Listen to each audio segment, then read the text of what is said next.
7 o'clock? No.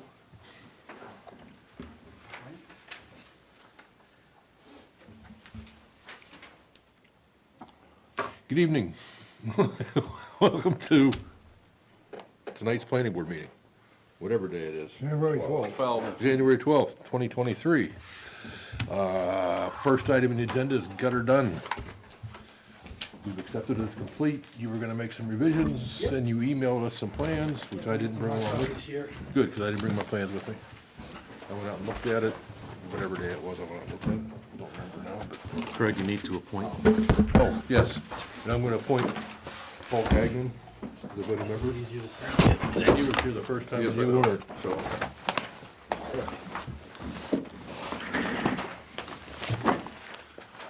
Makes it easy. So I'm gonna make it the whole. No. I think I'd get over this. Nah. What do you want to see, Frank?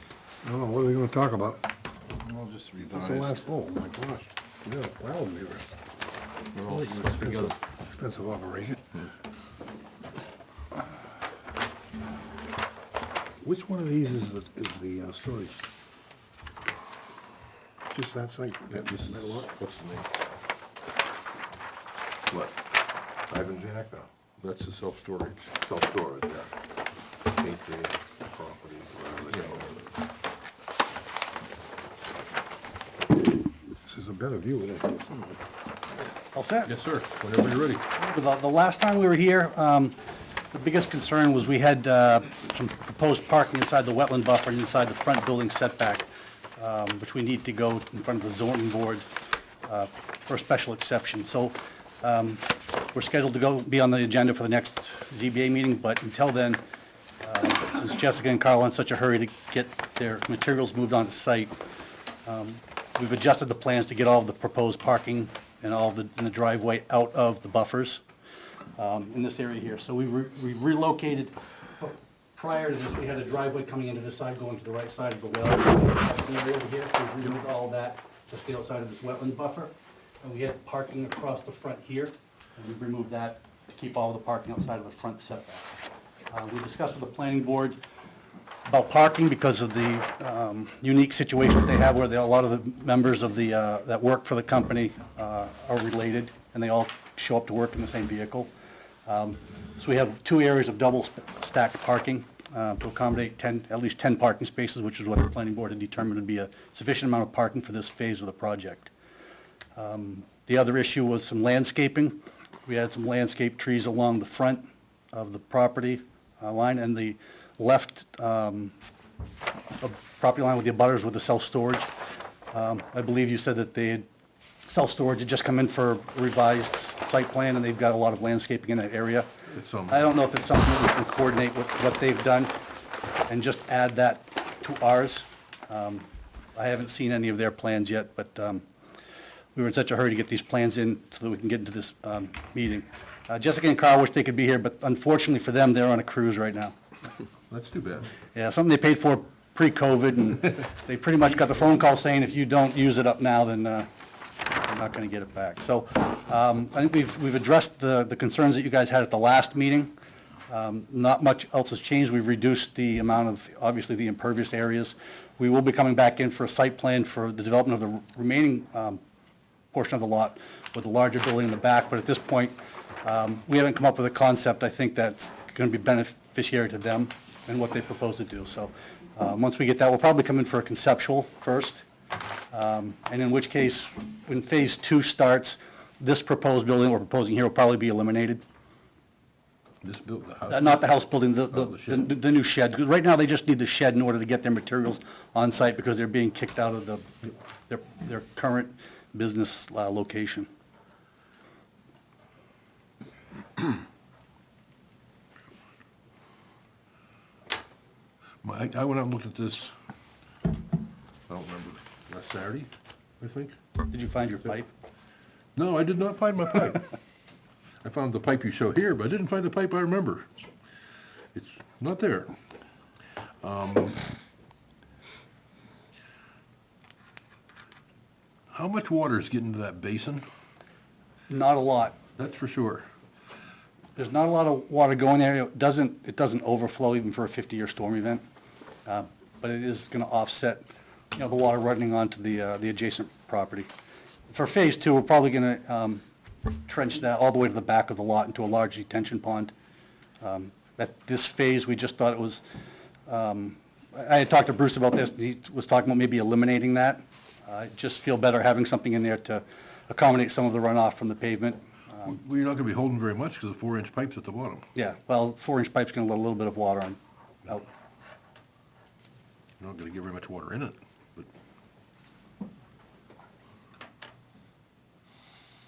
but. My concern with that is when you go in this storage place, right where that's outletting, there's a chunk of ice and snow on their pavement. So that's where their ditch is not well defined, right where your water, right where your water's gonna be entering. And it's backing up into, it's already going onto the pavement. So by putting more water there and all in one spot, it's gonna make their pavement situation even worse, I would think. Well, not putting more, well, yeah, there'll be a little bit more water, but the rate that it goes on will be a little less. And again, this is the quick Band-Aid so that they can get their material on site. And we'll be coming in with another site plan. It'll probably be a ditch that bypasses that and goes to the back of the lot. This might not even ever get built. Like I said, we wanted to show something where we're detaining some of the water so it's not If rushing you're gonna off. put the shed there, you better put the detention pond there. Yeah, that'll be, if the shed gets built. I don't know what their schedule is now, and if we can get the full site plan for the remaining part of the property done prior to them being able to do construction, then we'll do that. They just need something so they can start ordering their materials. That shed will just get relocated someplace else on the property, so. I think there's a 2-month wait for the metal frame building, so they want to at least get something approved so that they know that they can at least get something on the property. Whether it goes there or it goes someplace else on the property, we don't know, but they don't want to order it until they know that they can at least have someplace on their property to put their materials. I just don't wanna make a, quote, temporary problem for some reason, it ends up being permanent. Well, we'll be, By putting this yeah. outflow into the. It'll be, the largest amount of water that will be going there would be whatever a 4-inch pipe will allow. But we're also decreasing the water that's coming, that right now is sheet flowing onto the property Yes. to the west, is now going to be directed to the detention pond. So although it's going to be concentrated at one point, we're going to be eliminating the sheet flow that's going onto the property from where that pond is to where Route 77 is, or at least where the pavement, where the new pavement is.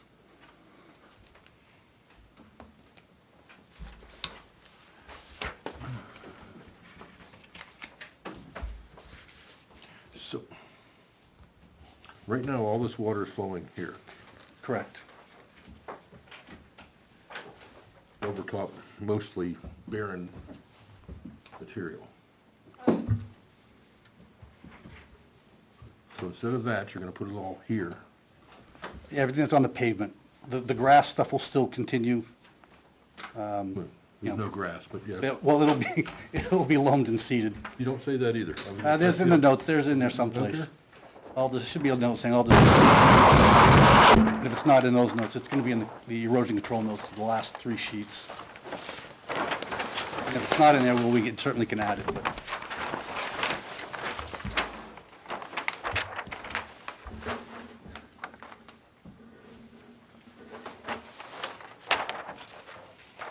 You mean in here someplace? Yeah, yeah. It might, if anywhere, Sheet 3 notes, Sheet 3 notes. Oh, Sheet 3 of 7. yeah, Landscaping sheet notes? 3, Or, yeah. note 9.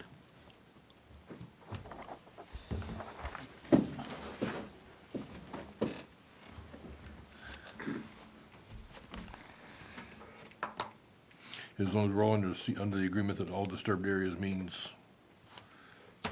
everything up from the end of that, from basically the electric line up to your proposed pavement. I don't know if they can do anything in the town, I state think right of way. they already did, so Well, I think right, they can, 'cause they already didn't. did. Right, they didn't, the previous owners have Then done the that. existing owner's liable for whatever the previous owner did for wetlands and DOT and stuff. 'Cause that's one thing. If they're allowed to go do the work in there, they'll do it. What I'm saying is like, I don't want them to start doing construction work in an area Brian that. DeFosis about it, 'cause I know, Brian used to work for me. Yeah. So I know Brian. Huh. I just submitted a driveway permit to him today for another job, but I'm gonna talk to him about that. Yeah, if they will let us do work inside the right of way, that would be great. I mean, this pipe was not put there by DOT. Yeah, I've got no idea. No way. I don't know why they would have put that there. I would agree with you on that.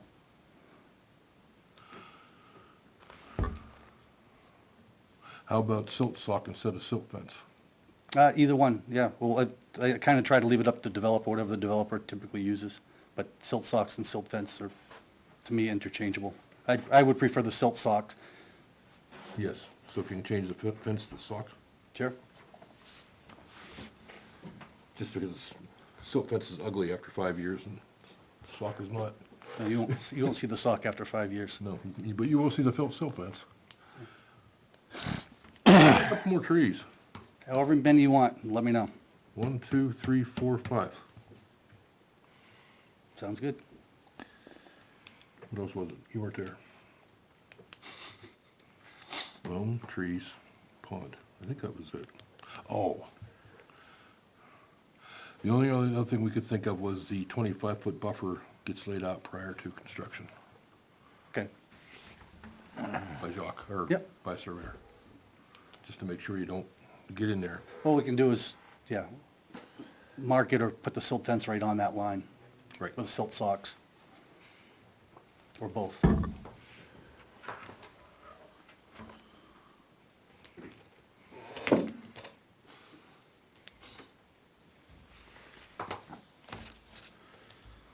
Anybody else have any questions, comments?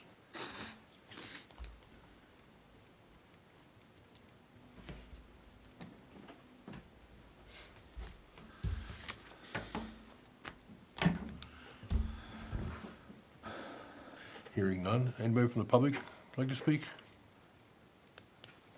Seeing nothing, we'll close the public comment.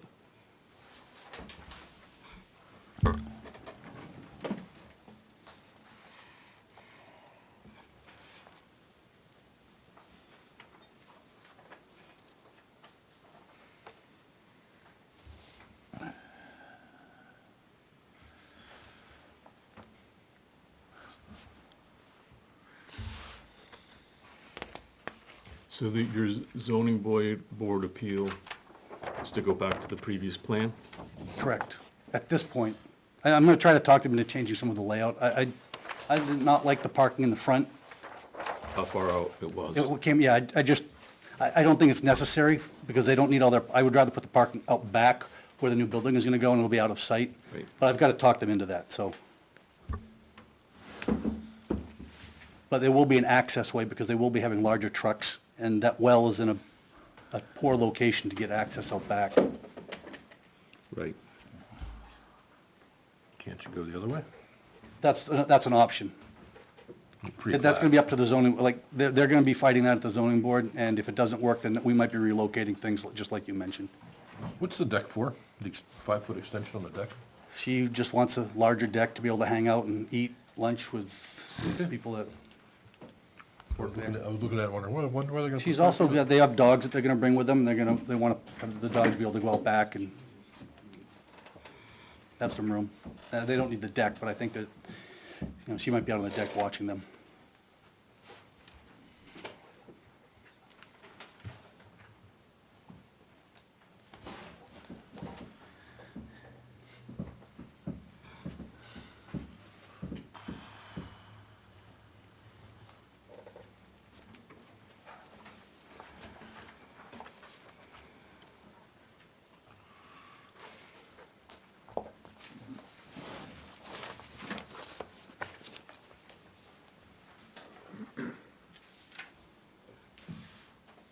So what's this little blue line with the arrows on it? Is that supposed to be a ditch that's kind of level?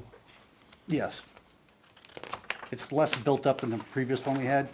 I didn't see the need to over-engineering it if it wasn't necessary, because there's not that much water from the pavement going there.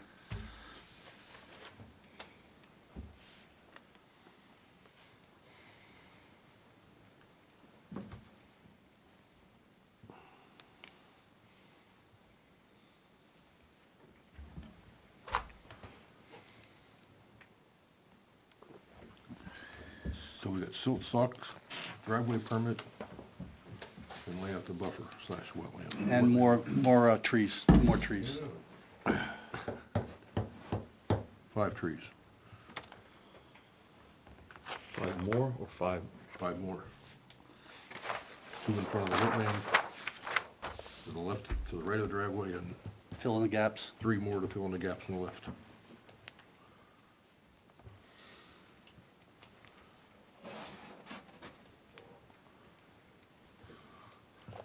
And I did not know that deer don't eat eastern red cedar. Now you do. Cedar. I did not know that. Oh. That explains why the one out in my woods doesn't get eaten.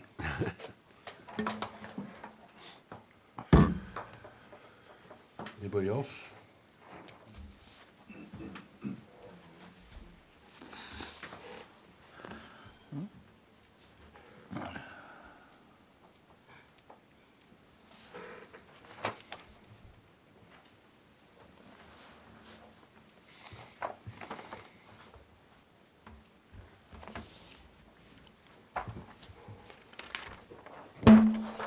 Well, since nobody else is gonna make a motion or say anything, I guess I will. Make a motion to approve it with the conditions of changing the silt fence to silt sock, getting a DOT driveway permit, lay out the buffer, wetland buffer along the, I guess there it is. Add 5 more trees.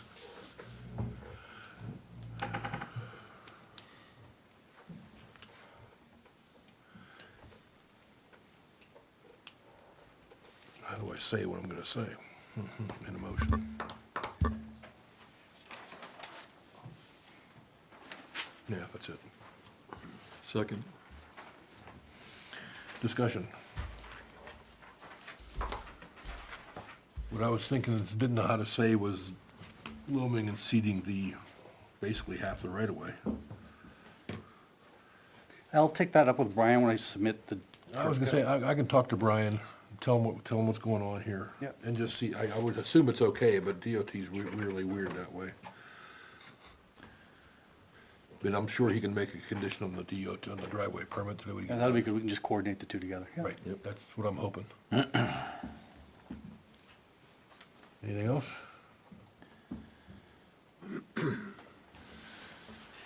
All in favor? Aye. Opposed, abstained? Thank you. Thank you.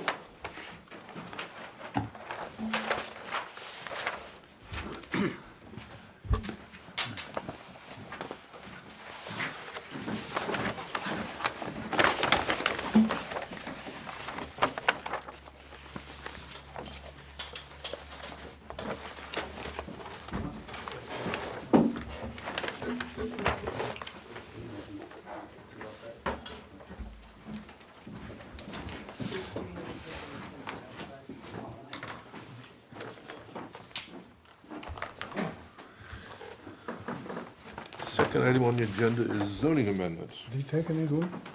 Pardon me? Is he taking these with him? I don't know. Can if you want. You can keep them if you want. If you don't want, I'll take them. Oh, go ahead. Mine has my notes on it. I won't even fold it for you. We're just gonna get thrown out. Thank you.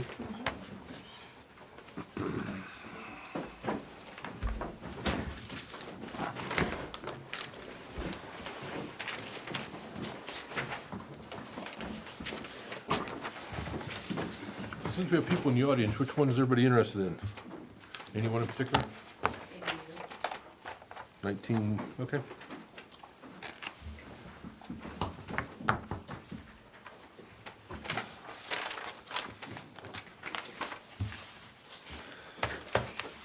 Let's start with the ADU, Article 19-1. We had this typed up since our last meeting. A couple changes we had.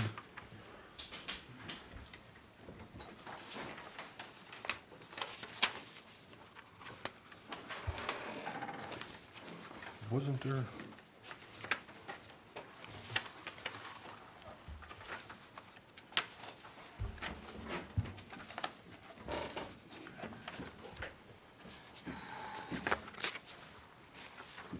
Wasn't there something with the definition?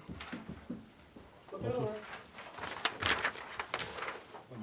Oh my God, you front and back?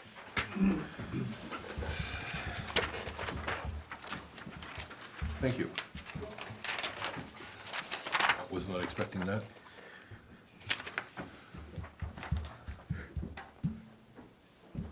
So my comments upon reading this was 19.1 dot, does everybody have a copy of this? Does anybody? Okay. So what we're trying to do is allow attached and detached accessory dwelling units, just to make it clear what we're trying to do. Therefore, I think 19.1.10, the word attached should be stricken out of there. Stricken, whatever the word is. Yep. 19.1.10. Last word, first line. Oh, you already changed it, okay. Mine said he in the end, not the.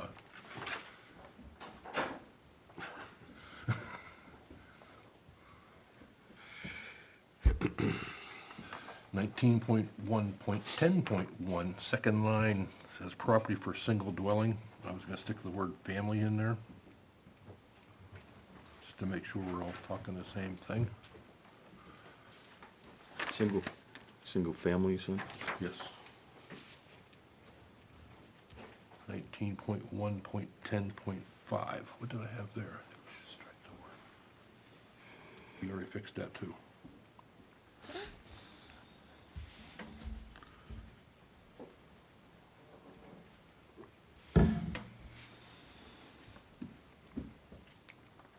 I sent Bruce some of these things before he sent it to Naomi, so I already did that.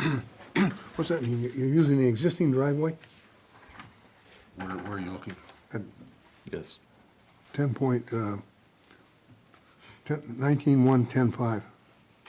No, that's the entrance to the building, That's the door. the door. Oh, I thought it was the entrance to the building. Okay.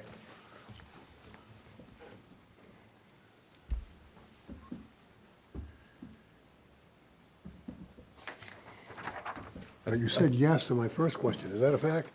You have to use the existing driveway to access the well? Yes. I believe that's our understanding. I hope so. But isn't that 10.5, when we talked about it last time, that deals with the building that's attached,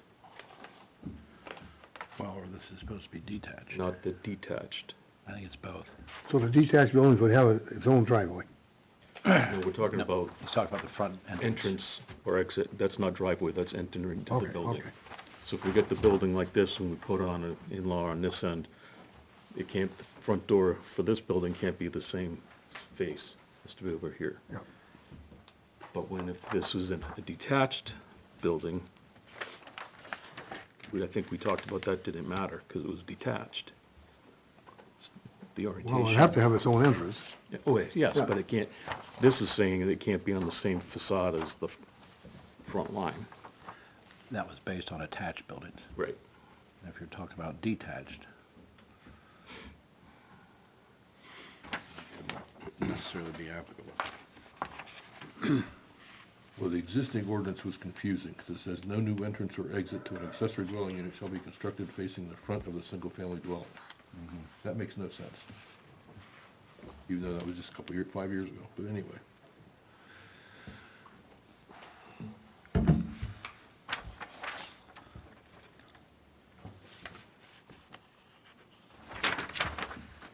Yeah, so your question about parking or entrance is 6. You don't do a new curb cut in order to access. But yes, number 10.5 says the door to the ADU cannot be facing the front lot, Right. lot line.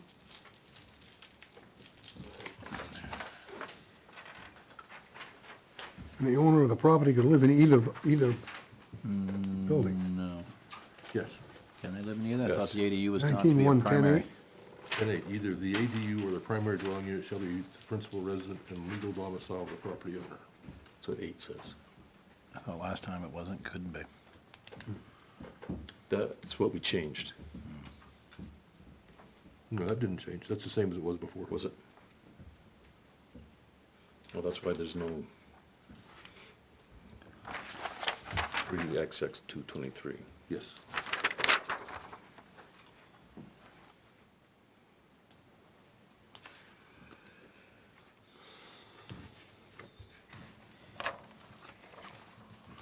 Okay. Anybody from public? State your name and address for the record, please. Jackie Pratt, Winter Road. Okay. I am not for the detached ADU. Just starting with the 19.1.10 on the back of the page, where you said all ADUs shall be considered workforce housing. When you look into workforce housing, I don't know if you guys have, what is the max income for low-income housing? This is when I Googled it. For rental housing, this means that a person with an annual income of up to $57,600 would qualify for workforce housing, and rent would be no more than $1,400 per month inclusive of utilities. So, with that being said, I didn't hear in the meeting that I listened to on December 22nd, what committee do you guys have set in place to take a list of people in the town of Weare, families, what have you, that are applying for workforce housing? We don't. So then how is it, should be considered workforce housing if there's absolutely nothing in place to say that it's workforce housing? Doesn't solve that problem at all. Because I'm going to tell you right now, we can't even get on board with short-term rental with an ordinance of any type. So with this, with the workforce housing, there's no way that this is going to be monitored. There's no way that anyone's going to go in to see Tony or Romeo for a building permit and say, hey, I want this ADU, I want to build this ADU, and they'll say, okay, it's got to be workforce housing. We've got a list of families set up with Naomi in the town of Weare, and you'll coincide with them, and we'll come back in 2 weeks and make sure that you have rented to one of those families. Because they don't want to be locked in at $1,400. I'm pretty sure anyone building an ADU doesn't want to be locked into that. They're pretty much going to go for the short-term rental because that's the cash cow. I know you said that it has to be long-term rental, but again, what's set in place to make sure that they're doing long-term rental and not short-term rental? Because we have that problem right now with our neighbor. It doesn't exist. And we can't get it to exist. We have tried time and time again. That's why we're going for short-term rental ordinances to try to put something in place. There's absolutely nothing in place. So workforce housing, like I said, it's $1,400 capped and it includes utilities. So that means that everybody building an ADU would have to be on board with that and would have to coincide with that. And then there's no committee in place to enforce this. Is town council okay with this? Because it's pretty discriminatory, saying that anyone who comes in and is using their ADU as a rental has to rent to these particular people. They can't just rent it for what they want to, they have to rent it to workforce housing. I would think that's a red flag, because we also got flagged for short-term rentals, saying that we can't just, discriminate against people on the lake as opposed to not on the lake or what have you. I'm just not trying to be I've just had enough of this, honestly. And then can the owner say that they will live in their ADU and rent out their house to get around this whole workforce thing? Is there anything in place to stop someone from doing that? No, they're allowed to do it. It says right there. That they can live in their, Yes, either the ADU or the primary dwelling unit shall be their principal residence and legal domicile of the property owner. so they can live in their ADU and rent out their house? Yes, And it doesn't have to be to workforce then, because it's not an ADU. it's always been that way, yes. But for the detached one, it hasn't been that way, because this is no, we're just making this for detached. Detached before, you couldn't make it a living space. The existing ordinance 19.1.10.8 says the same thing. Either the accessory dwelling unit or the principal dwelling unit shall be their principal residence and legal domicile of the owner of the property. But I'm talking Yeah. about detached ones. We did not change. No, I thought you said the attached one's the same way. Right now, if you have an attached ADU, you have to live in one of them. You can live in either one. So doesn't that defeat your whole purpose of the 110 that all ADUs will be considered workforce housing? So how are they going to rent workforce housing then if they change their mind, decide that they're going to live in their ADU? To be honest, you convinced me to get rid of the whole workforce housing thing. I'm convinced. Because the main reason we put it there was so the state of New Hampshire couldn't say we didn't have. Yeah, well, you're not doing anything with the state of New Hampshire, because you guys aren't. It's not gonna help your case, Not much. not at Can't all. hurt. Can't hurt. No, because you're not going to enforce it. Like I said, I don't have a problem getting rid of 19.1.10.10, but that's a discussion for the whole board. So, also, the verbiage that you guys were saying as far as wetlands and shoreland, it was on the December 22nd YouTube, where you guys were talking about it. The state has the laws set in place for shoreland and wetlands. Yes, It's cut in stone. yes. And that hasn't been followed here in the town because we're dealing with that exact problem. And I've been dealing with shoreland and wetlands. And the gentleman that we're dealing with didn't post his shoreland permit because he never went and got an updated one, got an updated permit for the town, and had his builders start building that without going back to the state. And our building inspector went out several times and inspected it, and it was never posted, and he told us it was never posted. So there's already a problem in that area. I had suggested 6 months, 8 months ago, that I don't know why they don't make a rubber stamp in the town when somebody comes in that lives, if there's a discrepancy, if they live on shoreland or wetlands, put a pending. If you issue them a permit, put a pending stamp right across the permit so that nobody can build with that thing until they go back to the state. What does this have to do with ADU? Well, I was just saying that this is, you were discussing, when you guys were discussing it December Yeah, 22nd, we you guys were were having a coming discussion up about with this wetlands and list. shorelands and everything else. Yeah. Yeah, that's why I brought it up, Oh, okay, okay. because. I know I have a list of wetland things I want to look at, but that's next year. Okay.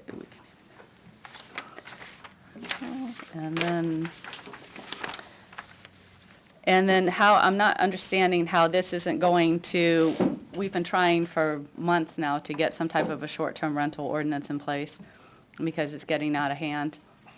If you guys turn around and do this, it pretty much escalates short-term rentals. I know you say that it's supposed to be long-term.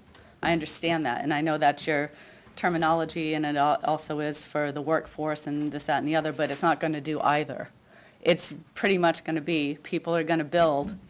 Now you're giving them the green light for everybody to say, woo-hoo, short-term rental, because that's exactly what they're going to use it for. Because I have been on the Weare, New Hampshire Facebook page, and there, people ask all the time, is there anything that I can rent that's for like, you know, I'm a single mother, I need something for like $1,300. Everyone laughs at them. They're like, no, nothing in the town of Weare is $1,300 for rent. You have to go to the city, Concord, go somewhere else. So I don't see how this solves any type of problem for anything. It's just gonna escalate. You're just pretty much throwing a keg of dynamite and a gallon of gas on the short-term rental problem, is what you're doing. And then I got to see, because I looked online and you guys didn't have the camping up or the private roads yet, so I just got to look at that briefly.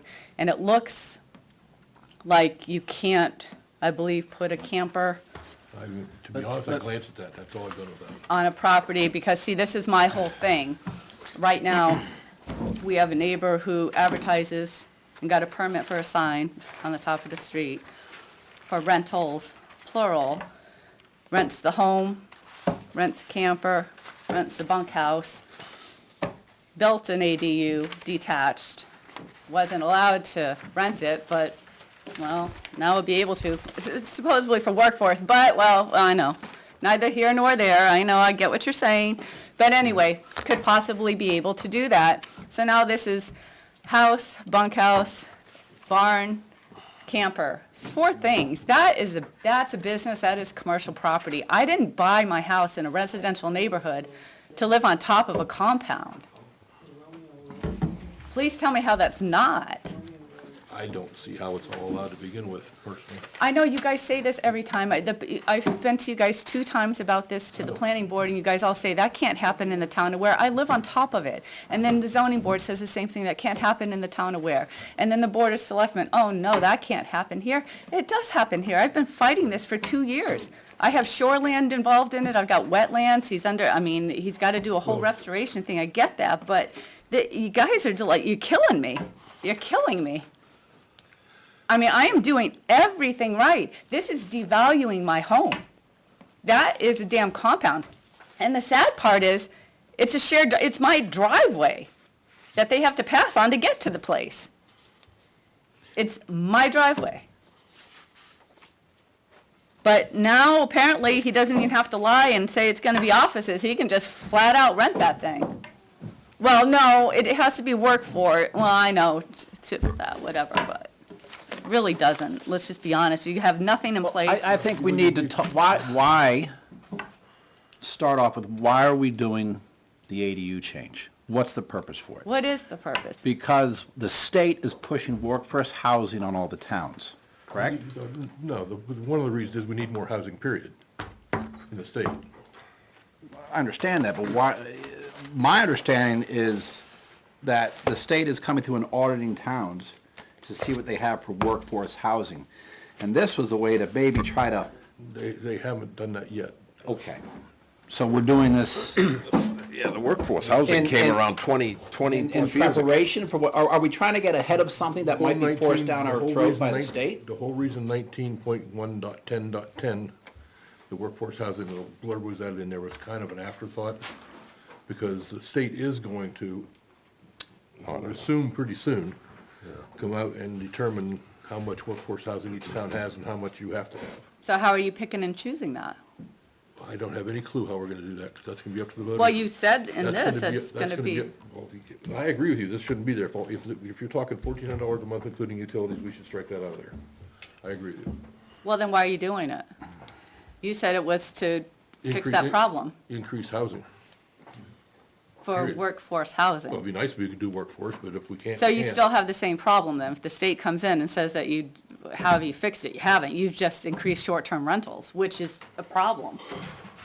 I know you're laughing at me, but seriously, how is I'm it not not laughing. short-term rentals? It is going to be short-term rentals. You know why? Because, and who's gonna want to be a landlord when they can just be a short-term rental person, Airbnb the sucker for like $1,400 a week? That's exactly what they're going to do. You guys say, well, you guys even say in here, it has to be for 180 days. Who's monitoring that? Who am I gonna call? Because right now, I call nobody. I call everybody and everybody says, oh, you don't call me, you call this one. You don't call me, you call that one. You don't call me, you call this one. I play this game all If it's a day. zoning violation, it has to go to the code enforcement. Oh, yeah, okay, yeah, It does. well, I know, but it Planning doesn't. board's not an enforcement agency. We aren't. No, I know, but you don't have that, you guys have nothing set up in place for any of this to follow the way you say that the ordinance is supposed to follow. There's nothing set up. So if I see the cars coming and a-going, and I know it's a weekly rental, there's no way that's a 180-day rental. No way. Who am I calling? Tony, No, I don't think so. He tried to do short-term rentals. I don't think so. Does Tony know that we're calling him? Because I'll call Tony. Yeah. I'm on a speaking term with you've seen Tony. this. Well, that's gonna be a waste of time calling Tony, because I've talked to Tony. He says, this is my job, this is somebody else's job. That's what you're talking about. I don't recall, but it wasn't this. But you know, the other thing, the state is gonna lean, if they can, on whoever they can for this housing that we're talking about. But I was reading the paper today that basically what they're going after is towns that have town sewerage and town water. And we don't have it. Where? We've got, Everybody what, has their own 5 septic. houses in the town that have a town water? Pardon? What, there like 5 homes in the town that have a town water? Well, water in there's town a small sewer. handful. Something like that, yeah. Not many, That's it. yeah. All right, so then why are we doing it? Well, the reason they're going after the water and sewers, because the density is not an issue in the property. Yeah. Whereas you get out of sewer and out of water, if you got a 75-foot well radius, can't put a leach field on. Your lot loading calculation for how many bedrooms you can put in a lot is strict. Let's just Okay, put so that. why are we doing it then again? To increase housing. Okay, so I'm pretty sure everybody on the lake is gonna take everyone, their garages, their sheds, or whatever the heck they How big- have. How big are these houses, properties, lots on the lake you're talking about? 2 acres The probably. one we're talking about, Yeah, under a half acre. they can't get a DES, they can't get a septic design approval. But they've already They used the one can't. they got. They So- can't get one. Yeah, but they're using the one Wanna they come up already got for here? the house. You need a new one if you need an ADU. But, The ADU has to have a separate, Has to have a new septic system. You can't get a building permit without a septic design. You shouldn't be able to. so, We're talking about. But I'm telling you, I live on top of that. It's Right. already done, it's done, you guys signed off on it. You I didn't signed sign off. off on anything, The building inspector did, it's signed off. and that was a previous building inspector too, I haven't. No, It was- RD, no, when we had a conversation with him, and Naomi was in on the conversation, were you not? Yes. All I know is every septic design I ever did for an ADU had to be approved by DES prior to the client getting a building He permit. didn't go back to get that. Well, how do you get a building permit without a septic design? Thank you. I'm asking. I'm asking too. I don't know. The town of Weare gave him one. That's why I said pending stamp, I wouldn't have this problem right now, but he built it according to the permit that the town of Weare gave him. He didn't post anything from Shoreland, and RD signed off and inspected it time and time again. We asked him, was that there? No. Well, this is what I'm saying. I don't like to be specific to one certain property, but it concerns me because of this property. He does have a septic design. The If he has a- garage that got put up, If he has a half-acre lot, he doesn't have a septic design for more than 2 bedrooms. he has a septic design, Not I for know more he than 2 does. bedrooms. Well, you can argue it, but I know he does. I can't. It's impossible. he must have lied on the application then. Something happened. Either he doesn't have a right number of bedrooms listed in his application, or he lied about the lot When the size or garage something. went up, the garage went up as a first story, and then a first story with a second floor storage. And then, when the garage got built, put in bathrooms, and those get approved after they were put Bathrooms in. don't count into your bedrooms, the only thing that matters for your septic design. You can have 5,000 bathrooms and 2 beds to say Yeah, that's it's septic. good. two offices in the garage, which I'm sure is going to be an ADU. As soon as it turns into a What's this? bedroom, he needs a new design. I don't know, all I've seen is fall down through this whole thing, so. I understand. I'm seeing this is gonna be 4 rental pieces on his property in which less than a year. might be the case. How is that not a business? Correct, I agree with that. I agree. But- How is that not commercial but- property but- where I'm in residential? Right. the same time, But as long but as- we're dealing with a unique situation for you. It doesn't mean that if I'm gonna put an ADU on my property, that I'm gonna do short-term rentals.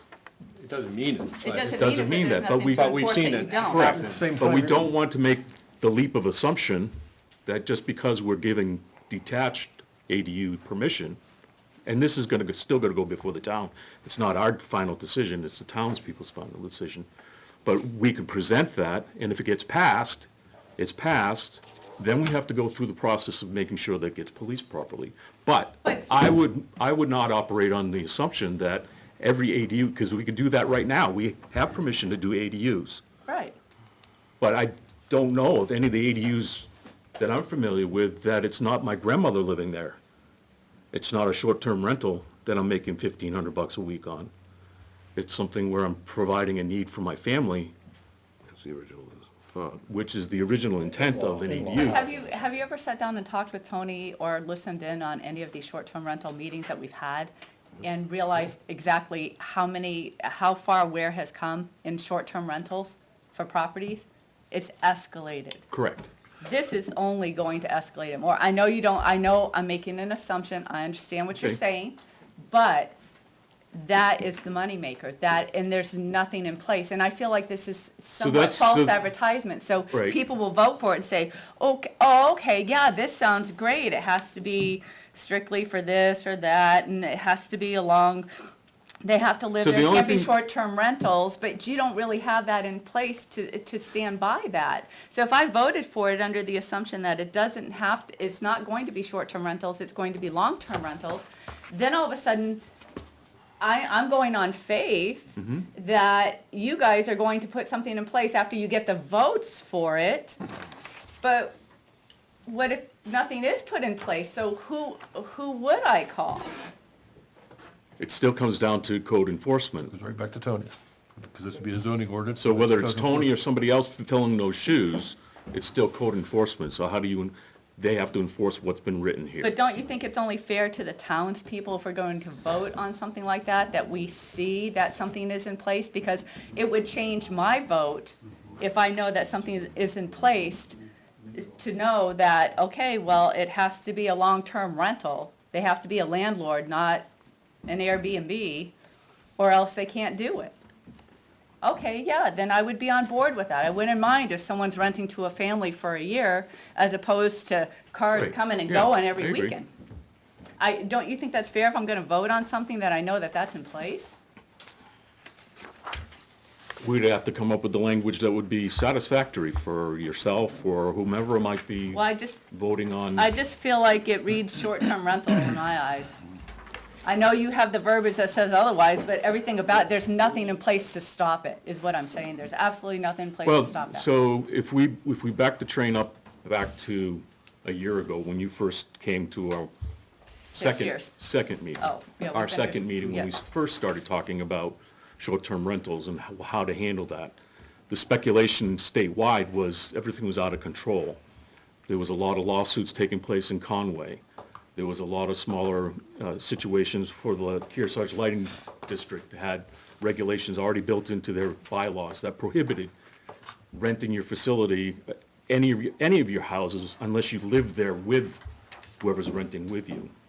And so we're trying to have an understanding how to get ahead of that, not to make it difficult or detrimental to people who want to do something like that, but to have some guidelines for safety, guidelines for septic, guidelines for means of egress to get to a facility.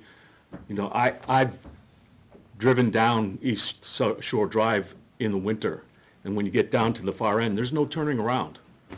I understand that, but when we tried to do the short-term rental ordinance, we tried to put all that in place. Correct. It got absolutely nowhere. So where is that in place now who's So- gonna monitor all this? Who's gonna enforce it?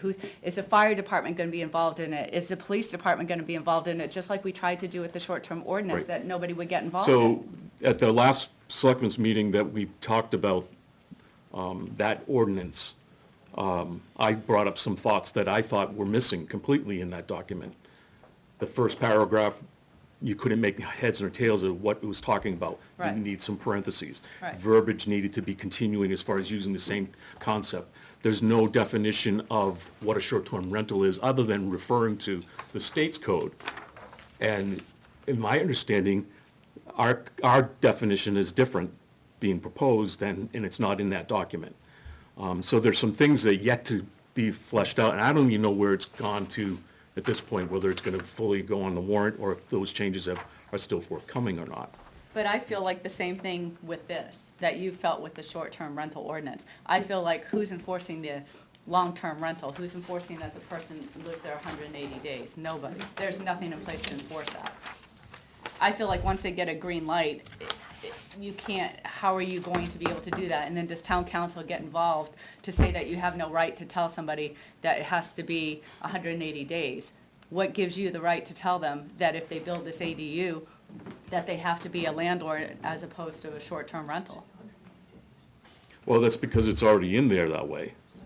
It's already part of the ordinance, it's not But something what that we're enforces bringing and that? changing. It's been, code enforcement enforces this whole thing. Maybe you guys have to, I don't know, maybe you guys give Tony some extra people, because I think he's gonna have a big job on his hands very soon. Just seems like something that'll exacerbate the problem. Because we You dealt with don't- the other You don't code have a enforcement, and it counteraction didn't work in out so place well. to take care of it. That's pretty much. It's gonna need a lot of people. Because that is gonna be a huge undertaking. Because the last code enforcement person didn't help us in any way, shape, or form. And every one of you just said it was a violation, but, so I'm just speaking from experience. It didn't help our situation at understand. all. Just an FYI, you're only allowed one ADU per lot, so you can't have three. I'm just saying But you that. can't have a camper, No, and you can't have a bunkhouse. no. He does have them. You can have a camper in a bunkhouse, you can't rent it out and call it an ADU. It was on, social media that it was advertised for that. You can advertise anything you want to. Okay. Anybody else like to speak on the ADUs? State your name and address for the record, please, sir. Neil Kirk, Mount Dearborn Road. Good to see you folks. Hello, sir. How you been? Healthy, I'm pleased to say. Good for you. Good. You too, I hope. More or less, yes. I also oppose this Article number 1, or Amendment number 1, for somewhat different reasons. As far as I can tell, this is going to increase substantially the attractiveness of ADUs, because one of the problems with them currently is it's got to be physically in your building and sharing doors and things like that. And most people have a tendency, if they're going to rent to strangers, as opposed to what this was originally designed as, a mother-in-law apartment, they don't want strangers that intimately, physically involved in their housing. So this will make this much more attractive, which, as I understand from the discussion, is your objective, so we're going to have more houses in towns. If it's more attractive, and we have 4 people maximum, as is in the current case, but it's more attractive now, we could have 1 parent with 3 children here. So one of the things that the practical effect is, you're going to raise property taxes for everybody in this town through the addition of more children who would be here than would otherwise be here if you do not have detached ADUs. So you're saying ADUs in general are going to increase? No, I'm saying that a detached ADU, What's the difference? as opposed to a detached ADU, which is what the proposal is, as compared with an attached ADU, is much more attractive for both the renter and the owner. And therefore, which, as you stated, was your intent, we're going to have more houses in town. Well, because of the nature of this, only 2 bedrooms, but 4 people, it's very likely that the mother that was mentioned before, with the 3 children, will find this relatively, not absolutely, relatively attractive financially, and we will have a lot more children in town, and so taxes will go up. Now, that's number 1. Look, we can debate it. Okay. It's a public hearing. That's my perception of what will actually happen. One of the ways I think Weare addresses the workforce housing issue without doing anything else is the fact that in the rural agricultural zone in this town, we allow trailers, mobile homes, which is relatively inexpensive housing. So when the state comes around and says, what is Weare doing? The answer is we have for decades had a provision that allows for relatively inexpensive housing in a good part of town. Neil, can I just ask you a Except the question? problem is a mobile home in 5 acres probably isn't going to meet. We can workforce put housing anymore. manufactured housing on any lot, can't we? That's Not- right. Oh, I thought you said in rural ag. I know it's true in rural ag. I'm not sure it's true in Oh, I think residential. I think it's Okay. any lot. Right. So we really have addressed this issue a long time ago in a particular way, and it may be a way that the planning board wishes to change, but at least if the issue came to what was discussed before, the state coming in and saying you have to do something, and I think that would require a different kind of legislation than is currently on the books, and I don't know if that's in the hopper for this session. Okay, Can I ask a question? sure. What's your definition, what's the definition of the cost for affordable housing? She might know more than I do. I have no idea what affordable housing costs. I always thought it was in terms of rental, not purchase. When they talk about affordable housing, it usually is based on income compared to the average income in a community. But Median income and all that kind of stuff. I mean, it's a definition that the state could Yep, impose. I didn't know if you knew what it was, but I don't Well, know. Just the definition was households earning up to 80% of AMI are eligible to live in low-income housing tax credit properties. Relative to these programs, workforce housing is most commonly intended for households with incomes between 80 and 120% of AMI. That's what they consider low income, or But, workforce housing. what's the dollar, what's the dollar number? We don't know. What's Yeah. They look at The area of median income. This one, the other one said it was an annual income of up to 57,600 would qualify. 80%. For what, workforce? Yeah. I thought that was higher for workforce housing. No. Low-income housing is there's a difference between low-income housing and workforce housing. correct. Okay, where are we here? Okay. So basically, we're gonna have a lot of houses, a lot of lots with two houses on them. That's the intention behind this. There's nothing in this ordinance that talks about renting this second house or the first house, short-term or long-term. The way amendment number 1 is written, there's nothing that talks about the time, at least that I can find, show me if it's in here, that you could rent the accessory dwelling unit for 2 weeks at a time if you wanted to, or if the family were living in the ADU, they could rent the main house for a week at a time. If it is your intention to have a long-term lease, you better put it in the language here.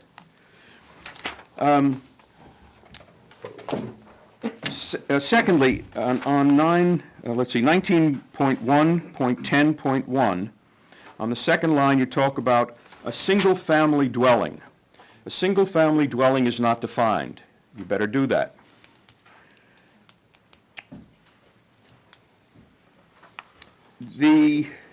On 19.1.10.2, there's some typos in here, you probably, not typos, but changes you should probably do. Constructed within, attached to, you need to insert to there, and or detached from a single dwelling unit. And I assume that's a single-family dwelling unit also, although it's not stated. But Craig, when you first came in, you talked about 19.1.10.1. You probably want to do that there also. There is one change in 10.4 that Kathy might be interested in. The septic system design. Under the current ordinance, you can get your permit after you get your septic permit after your building permit, the way I read it. Whereas this says you have to get your septic permit before you issue a building permit. That seems to be a change. I don't know if that was intentional. It was intentional, but I don't know if that's how I would interpret the existing regulation. Okay. Let me back up on that. Sure. A couple years ago, they changed the regulations. Prior to that, it doesn't matter if you're doing an ADU or if you're adding a bedroom to your house. If you had a 3-bedroom house, you're adding a 4th bedroom, you get a septic design approved for a 4th bedroom, showing it'll work, and you don't have to build it. But before you got your permit, you had to show the septic You had to design? get the septic design approved, but you didn't have to build it, which is silly because the septic design expires in a couple of years, and your 4th bedroom is still there.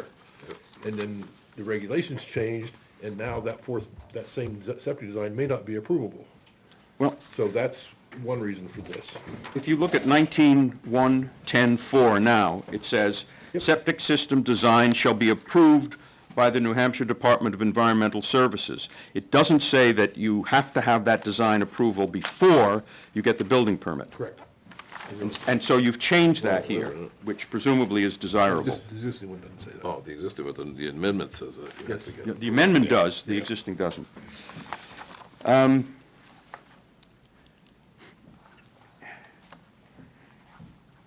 Under 19.1.10.8, either the ADU or the primary dwelling unit shall be the principal residence and legal domicile of the property owner. That's current, in the current law. I think it needs to be changed, and I don't know whether the change would be an improvement or not. As I understand it, you want the owner to be able to rent either one of them, but not both. Is that correct? Or can he rent both? Oh, he has to live there. No, he has to live there. Yeah. He has to live Okay, in one of so them. I personally want to strike that whole thing. if you struck the whole thing, then You'd rent both of them. you could rent both of them. Yep. One of the problems with the way it says now is that this has to be your principal residence and legal domicile of the property owner. What about a person who has a vacation home? Okay? Lives in Massachusetts or lives somewhere else but has a vacation home on Lake Horace. Can he put an ADU up? I don't see how. It's not his principal residence, legal domicile. So if I own a property and I'm a snowbird, I live in Florida, but I come up here for skiing, or I guess I'm snowbird. Or maybe I don't know which kind of bird. But anyway. Just leave it at you're weird, okay? Right. If I do that, then I would not be allowed to put an ADU on my property, because this is not my legal residence. I believe not. Okay. So, Go to Florida for 6 months. so I sell my property to somebody who makes it his legal residence, and he puts up the ADU. Okay? That's legal. Yep, Then he sells it to me. yep, Okay? Now, I'm the snowbird. yep. I bought it back because I love the ADU. You can see you see clever minds at work here. And so, now I'm the owner of the ADU and the single-family home. Am I allowed to rent them? You claiming a single-family home as your permanent No, residence? I'm not. So you're claiming Florida or wherever else is Florida is your my legal residence. I'm honest, and there's no problem about this. You'll I'm be being, able to do it, don't worry about it.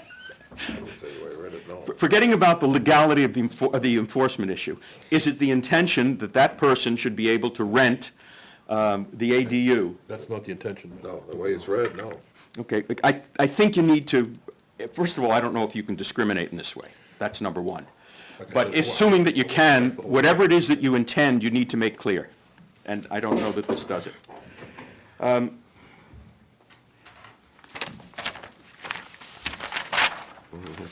Domicile.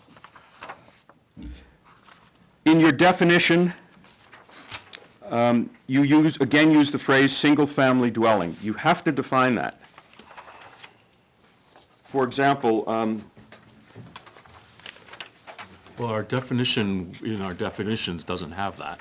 that's correct. It's only residential home. So if we change all that to a residential home, it covers both one or a two-family dwelling, based on that definition that we already have. That, if that's what you want to do and include two-family dwell, No, but we don't. then you need another definition. That's right, so that definition, Right. Okay. Single-family dwelling shall mean. Frankly, this is a major change for the town. I mean, and I really think that it needs more discussion and agreement amongst town people than happens with a traditional amendment where the planning board recommends it and everybody says, hey, the planning board knows what they're doing, we're going to pass it. This is too big a change, I think, to handle that way. That's number one. Number two, because this is really intimately related to the short-term rental ordinance, and you talked about having short-term rentals here or not, it seems to me that ought to be on the books before this is passed. So that folks have the assurance, and you have the assurance, that in fact, this is what is going to happen. And, after what I've just heard, you really need to make it very clear who enforces this and how it's to be enforced. We don't do that. But you do in the ordinance. No, we don't. I'm not gonna say on here that anything about who enforces this. That's up to the selectmen. No, I It's thought not we up had to a planning code. board. It's not up to planning board. It's not up to the citizens. Okay. Then perhaps we in the town should be educated about what the code enforcement officer does and doesn't do. If it's not the planning board duty to assign that responsibility, it's the selectman's duty. Perhaps there should be some statement by the selectman as to what his duties are and how he's going to enforce this. I think that's, If they had so it. so I hope even they had a conversation. within the context of your concerns, whether this goes forward or not, we still need to redefine single-family dwelling, because it's not defined. yes. It's identified in accessory dwelling unit in Article 4.1, but it's not identified anywhere else other than residential home. It doesn't say single-family, other than one or two-family dwelling to define that. So just in simple terms, we need to have that clarifying Well, definition. I'm gonna disagree, because we don't define everything that's written in this book with a definition. We don't have a definition right now of a one-family dwelling or a two-family dwelling, so how do we know what a residential home is? If it's not defined, how do we know what a residential home is? Craig, if you don't define it, you know you're going to have If you problems. don't define it, you should go to Funkin' Wagnalls and look it up. You can, Or but then, Webster. but then the lawyer for Party A will have one definition from Funkin' Wagnalls, and the other one will have a separate definition from Noah Webster's. Right. And then the I can't- ka-ching, ka-ching, I can't ka-ching. imagine the two definitions from one of a single-family dwelling being substantially Oh, different. ye of little imagination. No, I've twisted those words in my job before, so I've been there, but I don't want to go through and say, we need a definition for everything in here. Certainly then, if it's your intention that this is not for short-term rentals, you need to have the short-term rental ordinance in place before you do this, or you have to incorporate in here what a short-term rental means, and in some way, make it enforceable. Otherwise, I thought we had a long-term clause in here, I don't see it either. No, you guys talked about it, but my husband just pointed out, I think you took it out. But that's where I got the 180 days, I believe that's what you had said. You kept saying it, so I thought it was here, I don't see it. It was when you guys talked about it on the YouTube, I don't know where it went. and should you decide to go ahead with this and put in some clarifying language about the short-term, long-term, I hope you'll put in language that's specific enough to allow the code enforcement officer to actually enforce it, so that it's not so subject to interpretation and difficult to find out the facts of what is happening, that as a practical matter, we get people violating it without consequence. That's a very bad thing for the rule of law. Thank you. So, let me just clarify one thing. Did you see 19.1.10.9E, where it says an ADU shall be incorporated into or added onto another structure either built simultaneously to the ADU or already existing, i.e. garage or barn? So you can't stick a house up and call it an ADU. It's gotta be part of a barn or a garage or something else. Because my whole thought, the whole reason this thing ever started was a couple of years ago, I said it's stupid not to be able to build a detached garage and put an apartment above it. It's But silly. If that's your intent, I don't think that this accomplishes that. Do you really think that E means you cannot have a separate detached exclusively? Says the ADU. I hope that's what it says. Two, right, it all two, Either built simultaneous to the ADU or already existing, i.e. garage. i.e. barn. garage, barn, et cetera. Well, I built a garage and I put a 5x5 room in it and say that's my office and I rent out the rest of it. As long as it's less than 750 feet. Okay. Well, I just, no, if it's not, But right now, I don't know if you can do that. I thought you could only have a single family living on a lot. I didn't think that you were allowed to rent out rooms. We have ADUs now. No, if you had an AD, Right. Okay. What's the difference? We have an ADU now that's attached to an ADU-Z but attached. now an ADU cannot be, as you described it, in the garage. Yes, it can. Currently. Unless With it's this detached. With this it can, but not now. Unless it's Not- attached to the house. Right. It has to be attached to the house. His example was the garage. But that was my thought all along, was a detached garage, you should be able to put an ADU above it, if you want to. So what does it mean to be detached then? Because Separate there building. seems to be a Separate building. conflict. Separate building. separate building from the primary residence. But the separate building can't be exclusively for an ADU. Correct. Yes, based on that. If that's your intent, may I ask that in some way you clarify it? Because that sure as hell escaped me. Well, the ADU has to be incorporated into or added onto another structure. Yeah, that's what you say here. It's sort of like the lowball game. You can come in and buy it for $5, but once you get into the store, let me tell you about the other surcharges we're adding. Right. So when I first read it, it's detached. That seems to me to mean it is unconnected with any other structure. And now you're telling me E says, oh, no, that's not what we mean.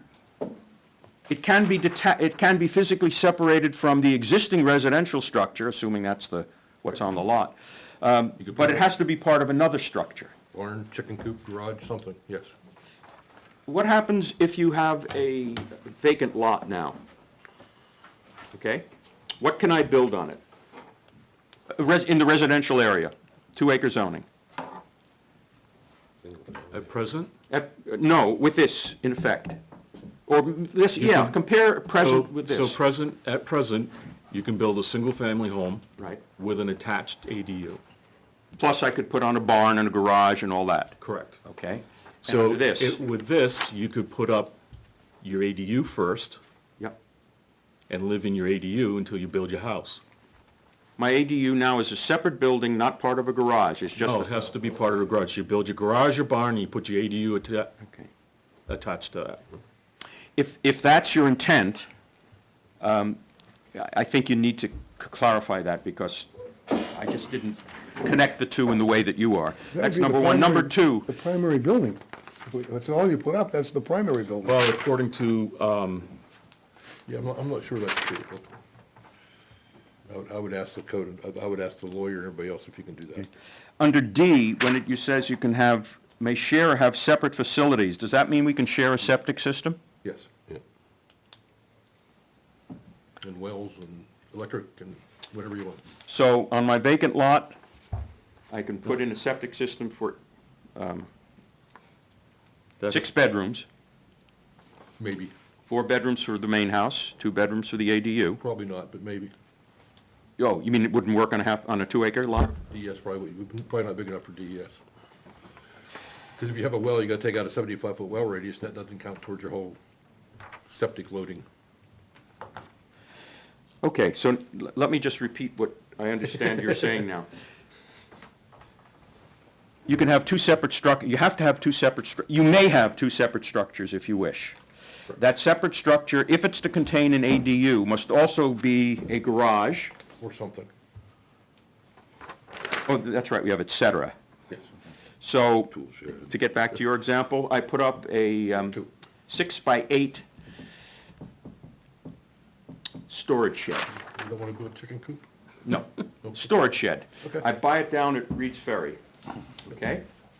$1,000, $2,000, whatever it is. I put that up, and right next to it, I put up my detached dwelling unit, Using one wall. using one wall, and that works. By that definition, it does, yes. How about a doghouse? That's part of the et cetera, Craig. Yeah, it is, okay. Thank you. Take off et cetera. Craig, most houses, Thank you. well, I'll take my own house, okay? It has a septic system for 3 bedrooms, I believe. Yep. I mean, it must be a rare case where a septic system would be large enough to accommodate an ADU. Existing septic system? Yeah. Very, very, very rare, Oh, that's right, okay. That's what I was, because it has to be designed for a bedroom and a half, if it's only 1 bedroom. oh, it has to have a bedroom and a half, even if there's 1 bedroom. It has to be designed for a bedroom and a half. Okay. Kitchen capacity, something. If you have a 2-bedroom accessory dwelling unit, it has to be designed for a 2.5 bedroom. I don't know about that, I shouldn't say that. When you get to 2 bedrooms, you might be all right. Might be able to design for 2. So you have to But put then in a you're talking- separate, then you're a separate talking- septic, a new septic system, an additional, a Well, you have second to one on that upgrade lot. yours if you're gonna. Or expand yours. Or expand the other. Yeah. So either You way, could do either. either way. All right. I mean, if you have a Presby system, it's not difficult to expand it. It isn't. It depends on the lot. Well, yes, it depends on the lot, but you get into the little flat lots and gravel, it's not not hard. Anybody else like to speak on ADUs? Okay, what's the board think about ADUs after hearing from the public? What's the status of this, actual item right now? It's been voted to put it on the warrant, or it's just? No. No, We're just discussing it, You know, a public hearing for the discussion. confusing thing is, years ago, the ADU came out, and it was original intent, and things change over the course of time, was for an in-law apartment or a relative that's somewhat disabled, and it's attached in the house or attached to the side of the house. It could be another building that was like an addition put on, it could be in the basement, could be, now it's, to me, this is kind of getting a little bit out of control, you know, it's, now it's an excuse for somebody to have rental property. And, I don't think that goes with the exact, my opinion of the exact intent of the ADU, so, it's just, I think it adds more confusing, and in a way, I agree with Neil. But on the other hand, not to do, if we're gonna do an ordinance like this should come before the short-term rental one. This should be in place before that, so this one's cleaned out, so you're not using this as the short-term rental is attached, I think, for a weekend or something like that, it's, and go with either somebody that's gonna rent it long-term, or somebody that's gonna, So- for an in-law or a relative or something along the original intent. Right. Yes. I see the concern, now that I think a little more about the example that's in my head right now, that there's a family that I know that lives not in town, but nearby, who put on an ADU as a in-law for their mother. She lived there for 6 months and then was hospitalized and died. They are now using that ADU as a VRBO. Vacation rental by owner. So, and it's, to my understanding, it's used quite often. I know the person who cleans it, and it's being used every week. So I can see that concern. But I'm not sure if we can further describe, and that provides independent living, what does that mean? And I think that's addressing, that language is addressing the in-law language, or concern from the past. So maybe if we looked at broadening that understanding, or not broadening, further defining what that means, so that our ADUs are not intended, or make that blanket statement that these are not intended for short-term rentals, period, add an F under additional requirements. The other testimony we heard is, no matter what you do, no one enforces it. Right, but if it's not written in here, you can't reinforce what's not written. And that was Craig's thought earlier, whatever gets written is what gets enforced. So it's out of our hands. Once this passes, whatever passes, whether it's this or something else that gets passed by the town, the enforcement thereof is now on the land use department or the code enforcement department, and it's not our responsibility to enforce.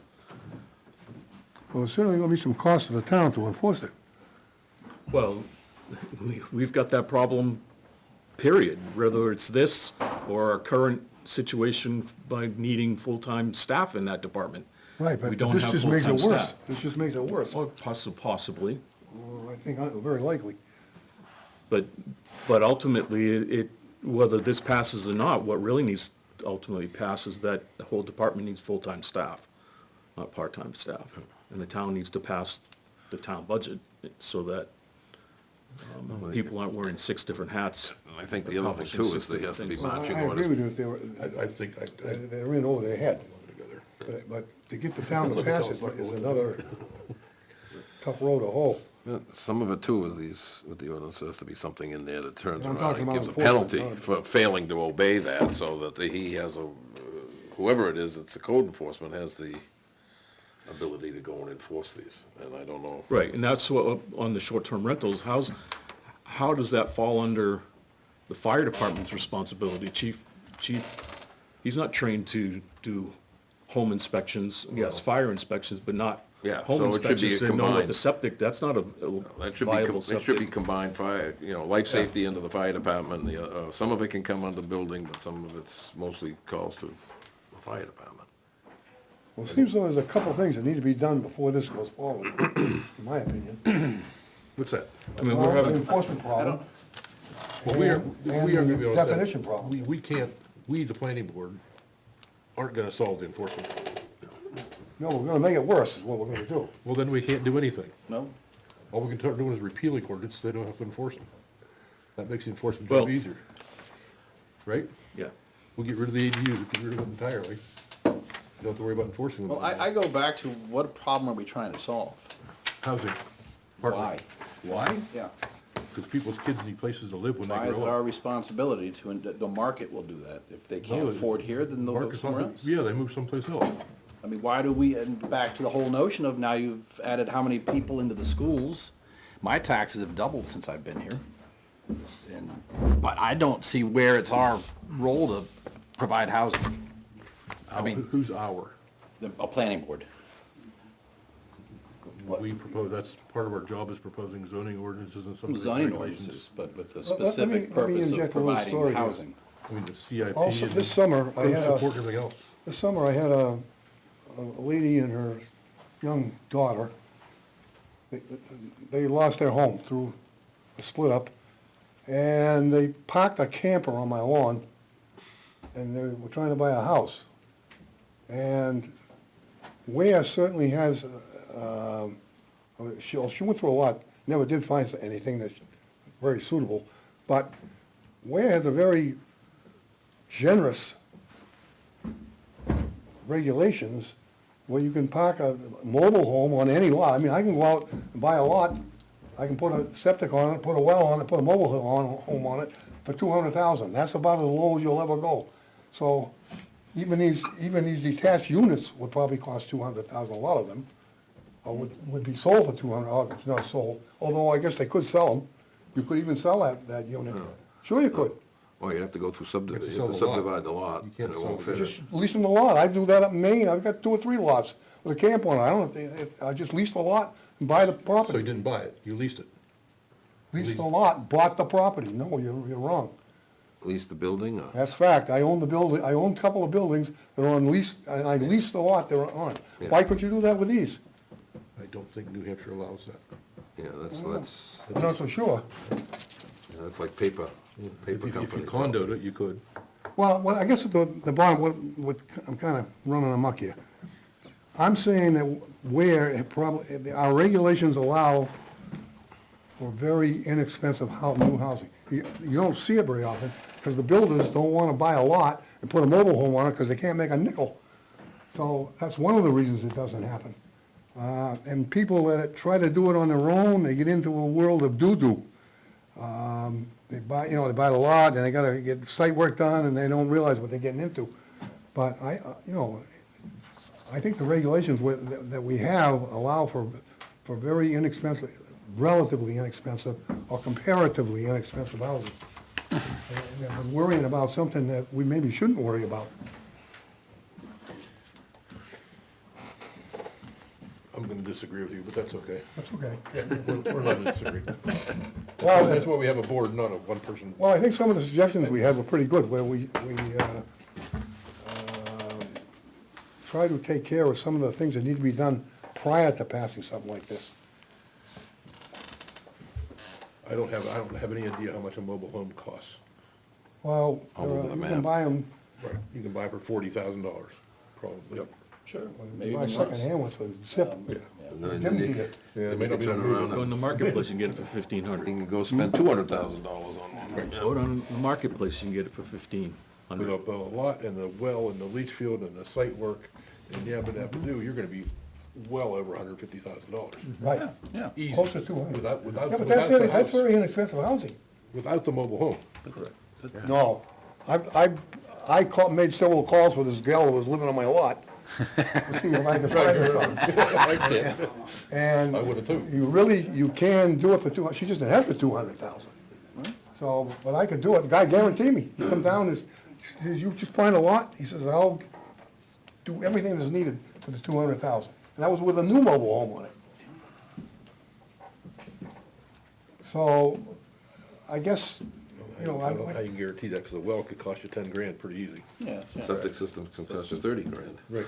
don't take my word for it, I could That's do 40, it. you haven't done anything yet. You You haven't done anything, you haven't I done the was- site I was- work. haven't bought the lot yet. The lot's gonna be 80.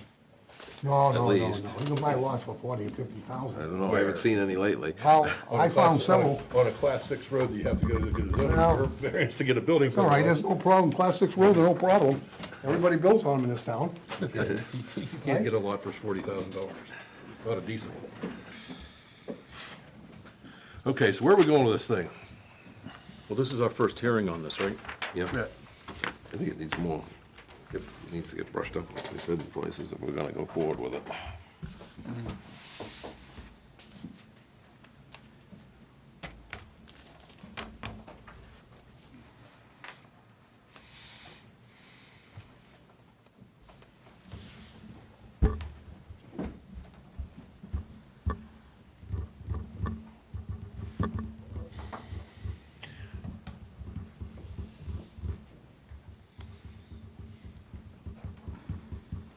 Thoughts? Well, I think you know my feelings on it. I wouldn't have to. You don't like it. I have to make a statement. So one of the things, speaking to the process, that's, we have to keep in mind is the 1911. This can't just go, they can't walk into the office and get permission to do this.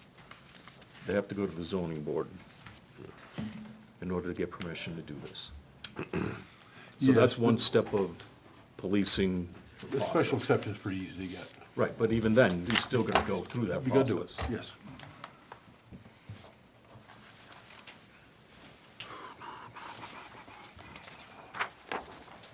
You should go through the process. Yeah.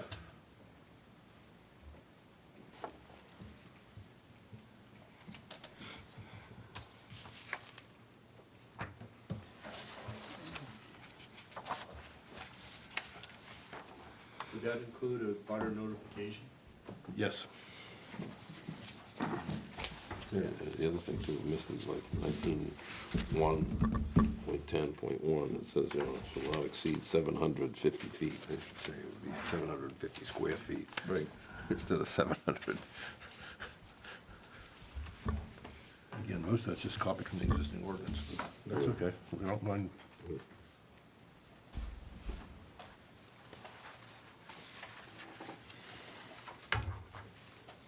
I'm just curious why on the December 22nd meeting, you had mentioned that it had to be long-term, at least 180 days. How come that verbiage was never put in? I'm curious too. I don't know. Have to look into But I that. didn't mean to misquote anything. No, I- You Well, no, guys were I'm- throwing it I'm- around like it was I think that definite. was- I assumed it was in here, and it. I think we talked about it, we kind of all thought it was here, and I read through it. It's not on, Because it almost makes it a guaranteed short-term rental one. right.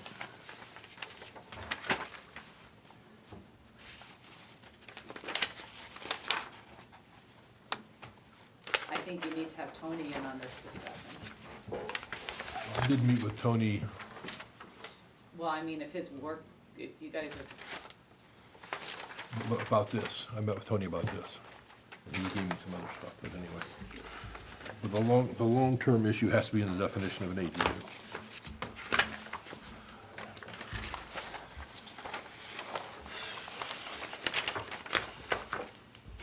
Right off the top of my head, can't figure out how to do it. and then again, it sort of reads like the short-term rental did, where you hire someone inspecting it, but you guys don't seem to really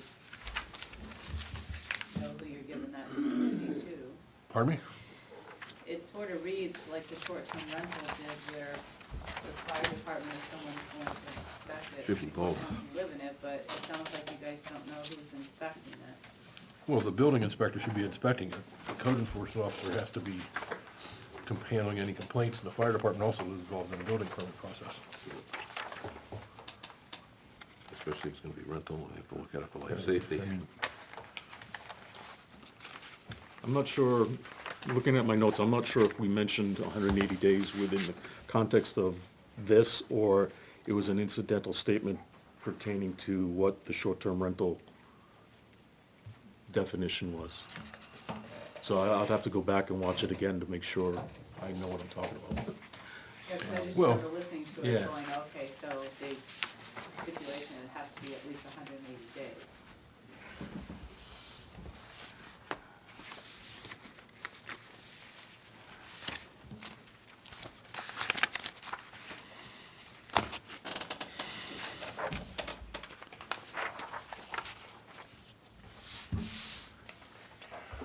When's our next hearing have to be? Because you have to notice it again, right? You know what I mean? You have to do it on the 30th, By the 30th? which is honestly too late. What? I don't know how you can do a hearing by the 30th and then have, supposed to have the warrant posted on the 30th. So that makes sense. That's the calendar. Craig, just a reminder, whatever changes you make have to be available for that 30th, and the only changes you can make after that are typos. Right. I didn't know if we had 2 more meetings or 1 more meeting. That would give me my next week. Either one. We only have 1 more? We have the I just 26th. don't know how you're gonna have a meeting on the 30th and then I'm supposed to post it on the 30th. Pretty hard to do in it. The state doing along.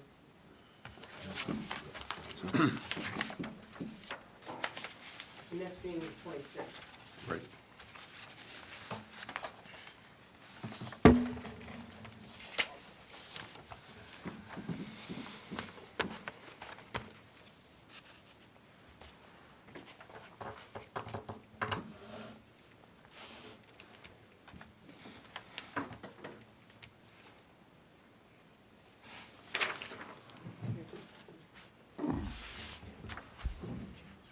So personally, I think we need a definition somehow to get this to be long-term, has to be in here.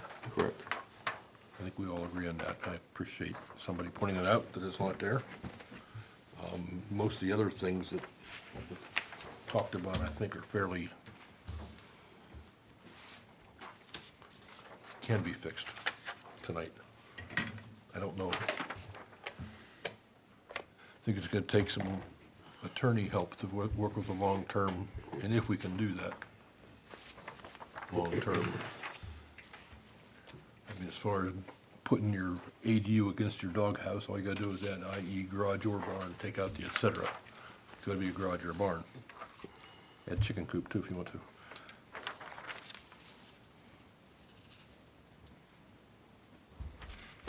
There are certainly a few typos in here. But there's certainly a few typos in the existing one too. So what if, All the same. what if we actually. say on, if you clarify that to say that it has to be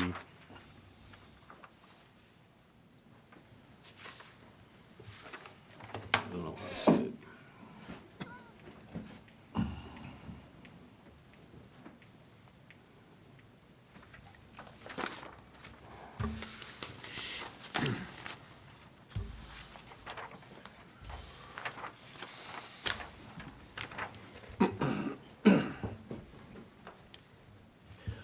Are we on a time crunch here? Or Yes. we are, okay.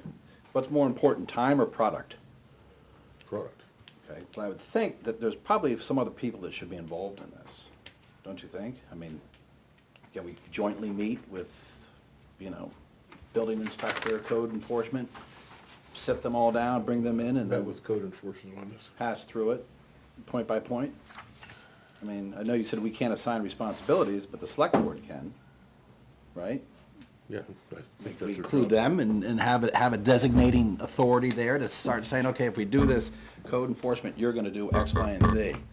And you're gonna do X, Y, and Z. It sounds like we're trying to stuff, 5 pounds of something in a 2-pound bag and get it out the door, when I don't think that we're really, we don't have anything, I don't see that's, could be done and made, clear, enforceable, and concise in the time limit. Unless we throw in like 3 more meetings before then. Can't do that.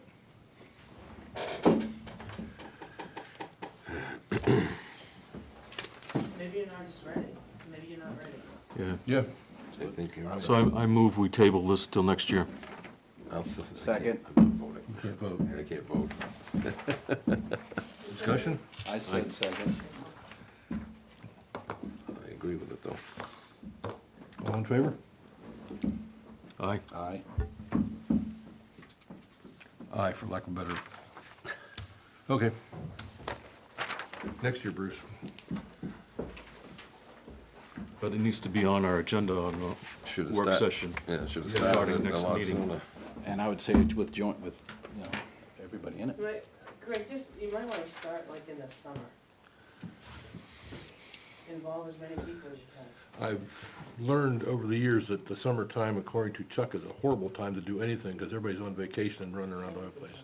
The best time to do it is I don't immediately after understand town why- meeting. Like, Yeah. why do the committees not work together on stuff like this? April's the time to do it, April and May, before kids get out of school, I know. immediately after town vote. The more people you have, the worse it gets. Well, I So- know, but if you're trying to pass something and it falls on them to regulate it, I don't. Well, Well, no, but code enforcement is involved in this. He saw this draft, and I met with him after that. Who are you pointing to? the binder. I'm pointing to the, Oh, I'm pointing to the I binder thought there was somebody that is missing this. from the meeting that I'm supposed to know his name. I'm pointing to the binder, which is Oh, the piece of okay. paper. Well, I mean, he saw it prior to our last meeting. I met with him after our last meeting, after it was revised. So code enforcement is aware of what we're proposing, right. but either way, we're gonna table it. It's been tabled. So which one do we wanna do next? You should have them in order. Private roads? Well, if anything should be tabled, that should be tabled. Private road. Yes. We've already been over that one a few times, Where'd it go? so, right here.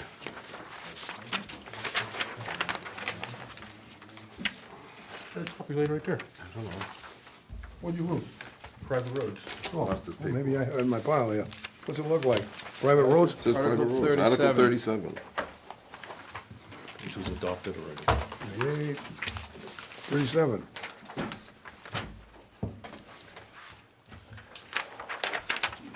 Yeah, that'd be yours.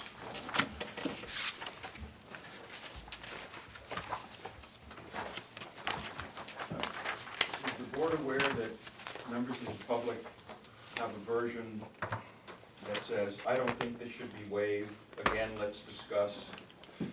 I put the last part in to start discussion. I don't know if the Where's that? public is aware, if the board is aware of that or not.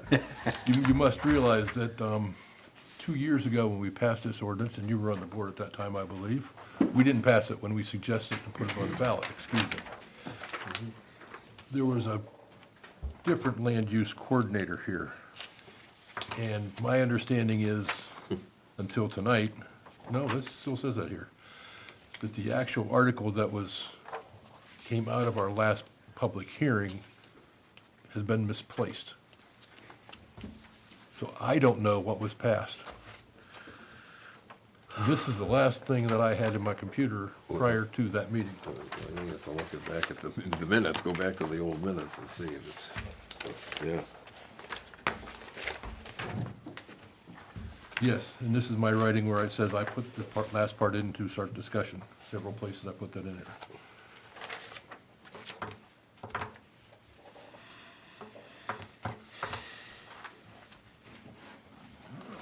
And until we see what's been voted on, I don't see how we can talk about public roads. We don't know what's approved. We don't know our existing ordinance, so how can we? So the reason why this got brought up for us to discuss was because of council's comment on Article 17(1)(1). No building Yes. permits for new homes shall be issued on any Class 6 or private road. Right. So we had put this Article 37 in, which was passed, whatever it looks like officially, which was in violation to our previous regulations, because we missed that statement in 17. But we don't know what's approved now. Correct. Yeah, so we have to go back and try and find it. You want to make a motion again? No, I wouldn't know what to make. Table it? Table it? Move to table. Table private roads. I make a motion, we table 37.1. Article 17. Article 37, actually. Second. Discussion. All in favor? Aye. Aye. Okay. That was easy. Residential camping?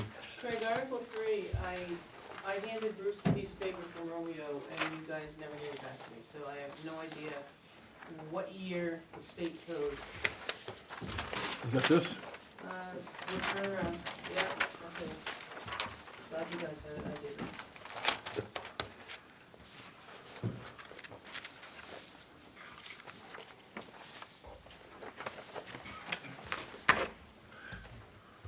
Basically, he wants to adopt the 2018 IRC, et cetera, codes. Mechanic, build plumbing, swimming pool and spa code. I can't read that word, something electrical code, national, there you go. And my point at the time was, why are we approving the 2000, why are we going with the 2018 now, when they just passed the 2021 nationally? Yeah. There always a, Because we're living in 2015 right now. yeah, so, but, That's the one that's. So, approved. Probably not a bad reason. so we can go up to. so where is that, what article or amendment Think is that- We that? don't have Article 3. They haven't adopted it yet. Yeah, so that's up to the fire marshal to push. So is there an article that references? The building code. It's the total building code. Yeah, so they have to meet the national electrical, plumbing. That's not in the sewer, zoning? all that stuff. No, it's a separate one. It's a separate document that I've never seen.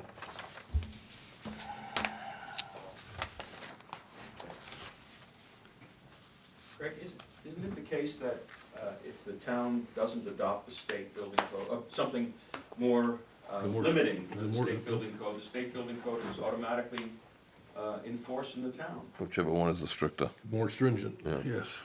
Do we have something that's more stringent? I have no idea. So I don't know the if 2000, we do nothing, isn't the state building code in effect? 2015, that's the last one. By that state, I would assume so. Well, if you assume the 2018 building code is more stringent than the 2015, yes. But if it's not, no. I know the 2021 is less stringent in some places. Then why wouldn't the board simply decide not to adopt any building code? And in the absence of any action or adoption of a particular building code, whatever the current version of the building code is, under state law would apply in the town of Ware. That language is what we need to put in. The current version. Yes, because right now, we're on the 2015 version. So if you were to repeal that, then you'd be all set. Because then. If you yeah, but as long as that repeal includes the statement that the current whichever state code is the strictest. is the code that we go by. The building code isn't online though, right? Yeah, it is. It is? I don't know. The current one? Where? If you go from the front page, you go down to the bottom, it says ordinances, should be the top one, says building and Oh. ordinance. I see the code. Let's just talk about the, the national. You wanting to call it. Oh, both, building so I don't permit know. ordinance? Yeah. I know. I'm still 20 years in the past. And the only reason I know the new building code is less stringent is because self-storage units don't have to have sprinkler systems in the new Unless- building code. They do right now, Yeah, but they which is put, stupid. So if you look at Article 4, it talks about, it was revised for 2015, because the body of it, under 4.0, talks about, 4.1 talks about 1993. Where are you? Right. Page So 2. we've got it, it's like a front page under ordinances, Yeah, building permit ordinance. yeah, got that. Article 4, 4. page 2.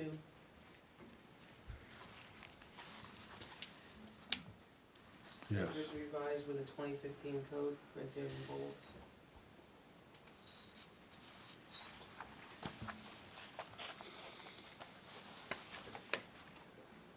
I'm reading something about Boca 1993. Right, up 3 See? lines in bold. Replaced with the 2015. So 4.1 is the adoption of BOCA, and And then they revised it at some point with the 15 code, but I forgot to tell me to see the vote.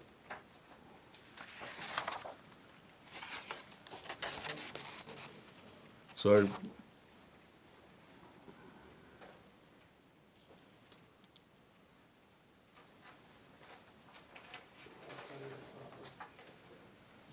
So what if we just change the language there to be revised with the current Boca code? We'll call Boca, Maybe but- yours. I'm gonna explain, Romeo was very Two of 'em. simplistic, what he needed. Was 18 building and then something plumbing, something electrical, it's all that yellow.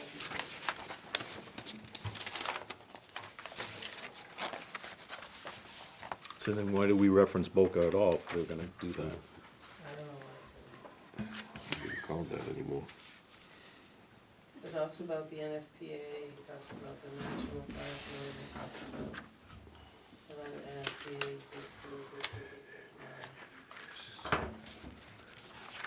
But this isn't gonna be a zoning amendment. It still has to go on, it says building permit, it says building permit. Pardon me? It still has to go to town meeting. The only thing the board can do is change fees. Okay. If the adoption of the code goes to the town. So doesn't the language in 4.1 have to change? I think a few things have to change, Oh, boy. Yeah. especially the date on the bottom, it says 1996.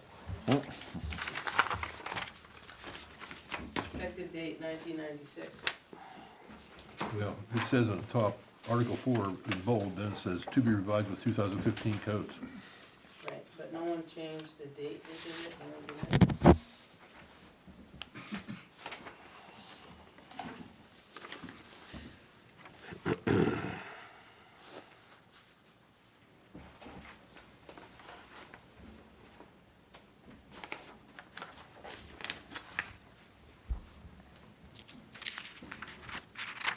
So does 4.13, 4.14, and Yeah, you'd have to see that piece of paper. are those addressed by that concern?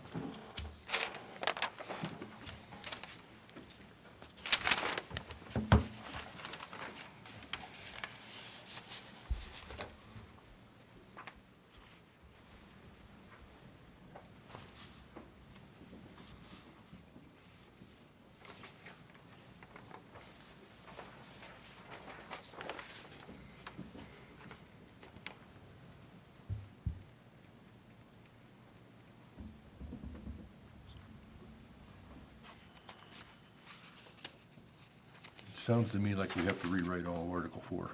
Yeah.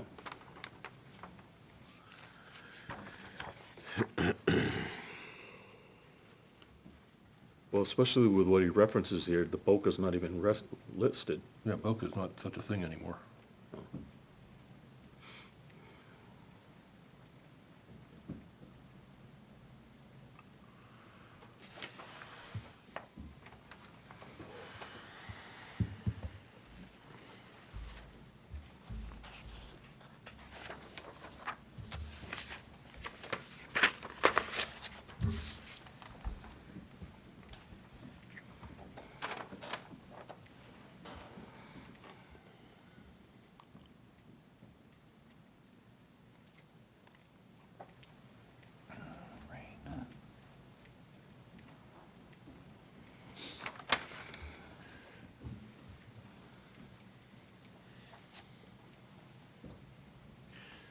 So what's the best way to handle this? Just change the, in bold where it says to be revised in 2015 to 2019 codes and leave it go?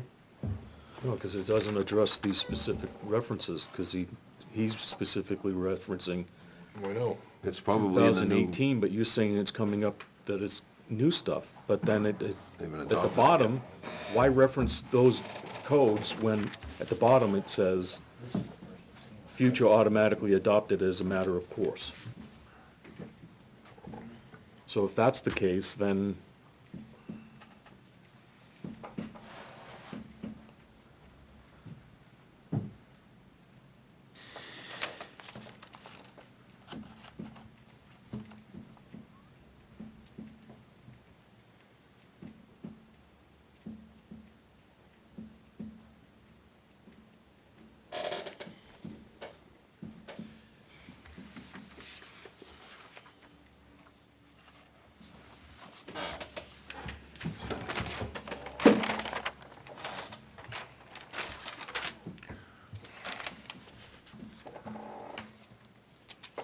This is the one thing I forgot to do last Tuesday that I said I was gonna do.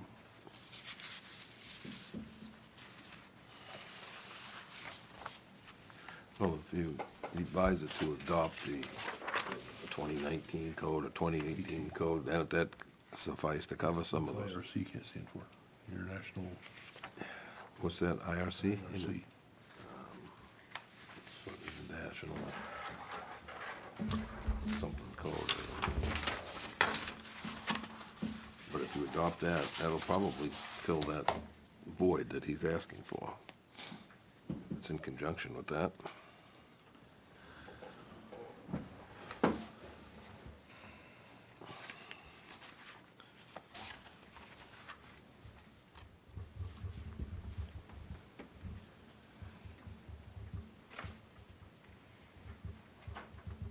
So presently, are we under the understanding that we have different requirements per our town ordinance than what the state ordinance is? Yes.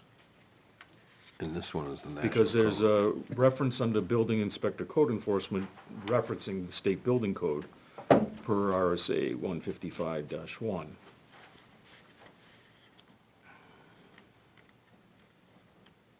So 4.1 needs to be amended or removed per his request, if that's what the direction we should be going.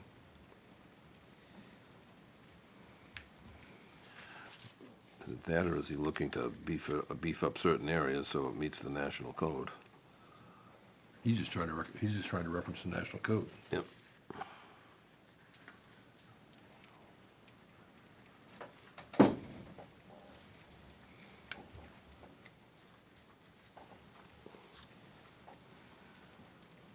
If you want to do it a public hearing, town council said it to come to town meeting. Pardon me? He wanted to do it by just a regular public hearing, and town council said no. You have to do it because of the code, you have to do it at town meeting. That's why he wrote out that big one line. Yeah, we wrote it out, he says PB zoning amendment in the top of it, so I was like, I don't have any idea where the zoning amendment is. Hey, that's my writing. I don't think it's a zoning amendment. It's no, It's it's an not, amendment to the building code. right. It Amendment to the- says right, the Weare building code. They're looking to amend the Weare building code.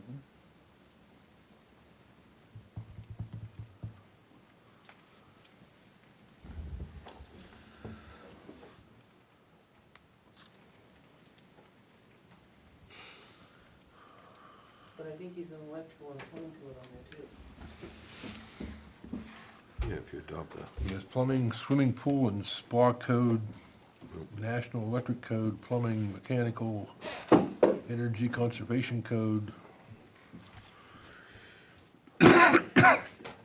IEBC 2018 International something BC, I don't know what that is. IEBC 2018 International Existing Building Code. It makes no sense. IRBC. Pardon me? IRBC, Sure doesn't look like an R. Yeah, I think it is. I think it's IRBC.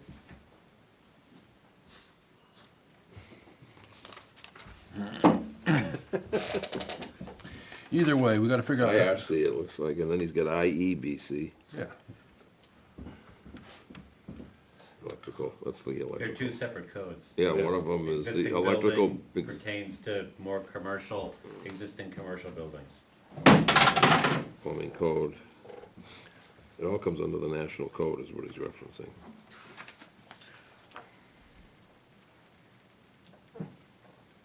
so what's an easy way of doing this? Is there one? No. Is it to amend the code to accept, to be in line with the Does he make reference to, code number, or the File, state statute? fire? He's referring to the state Pardon me? statute. does he reference fire or not? No. Plumbing, mechanical, plumbing.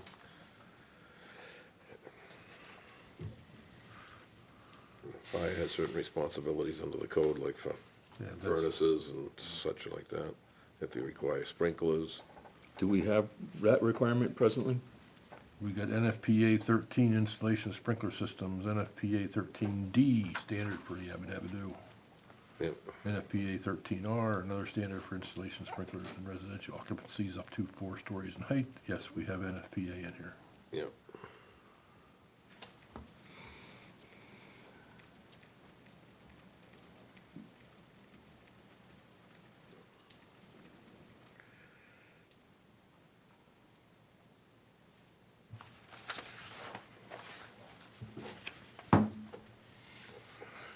So next meeting, we can change typos, right?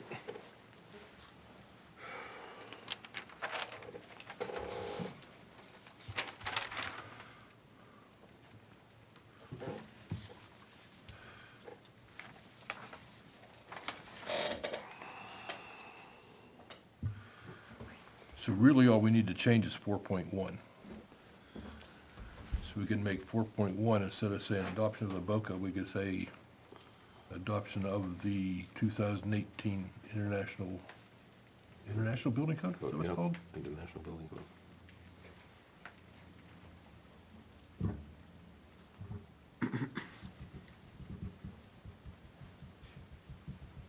Do we need all this other stuff to tell you what the International Building Code is? What'd you say? Well, it is, the existing article says adoption of Boca National Building Code 1993. So we change that to say adoption of the IRC 2018 International, whatever it is, of 2018.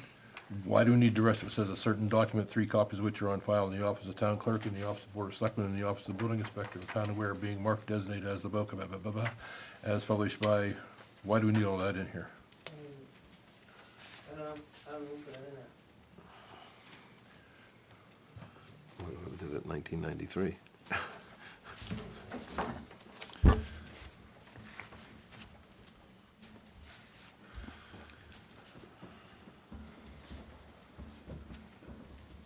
So why can't we just say adoption of the 2018. IRC 2018 building code? Yep.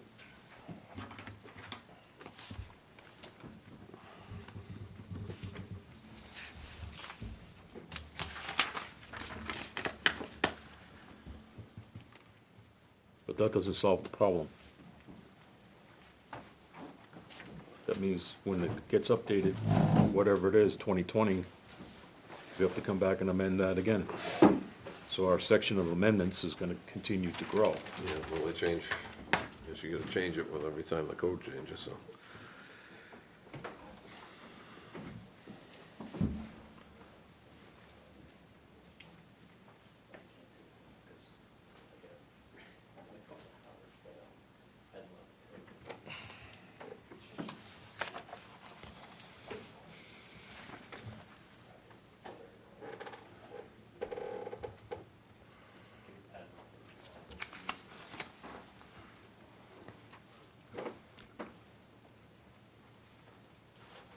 The only thing is I don't know the official, well, that could be considered a typo to get the official. Yeah. What's the title? That's a typo, right?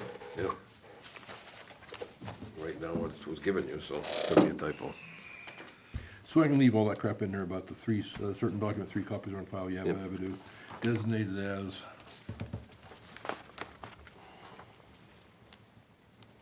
Quote, what do you want to call it? International Building code. Building Code 2018. Yep. We'll have to change the title, obviously. As published by, leave it the way it is. Yep. That could be a typo too. Right. By the building officials.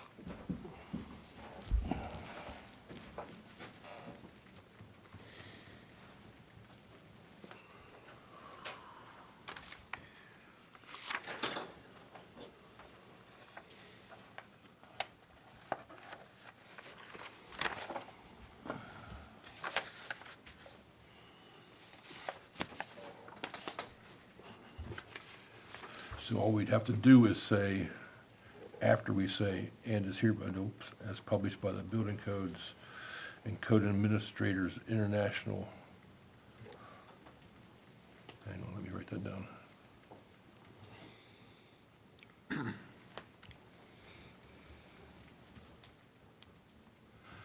Currently, it says be and is hereby adopted. Don't all we have to do say, or as amended? Yep. It sounds like it would cover it.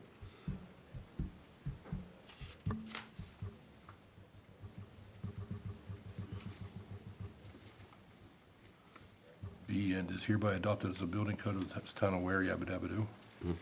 Then all we have to do? Take out the words Boca, stick in International Building Code. Well, the way this adopt current state building code, electrical code, and mechanical code by reference is the desire. I would hope if we, but if you're gonna put all those dates in there, it's gonna, That's what I was gonna say, International Building Code 2018 as published or as amended. okay. So if it gets amended in Amended or- 2021, it's, And don't keep up with it. I hope it keeps up with it. Yeah. I guess I gotta get Mike Naomi something, right, and talk to Romeo and get it cleaned Yeah, up next. we need to have something together that we can post, yes. Right, and then Romeo has to help me get it straightened out with the title and all that kind of stuff. Yeah, he's not back till Monday now. So you can't have it the 16th? No, but I can have, oh, You can't have it the 26th, because if you haven't got anything posted by the 16th, if we have something to post, and you post it, in the next meeting, we fix the typos, like the title of the document. We fix the title of the, yeah, as who long as published I- it? As long as I have a yellow piece of paper, yes. I was gonna email you something in the morning, That's fine. because you can't read my little yellow piece of paper. No way. Does everybody understand what I just said? Yes, I do.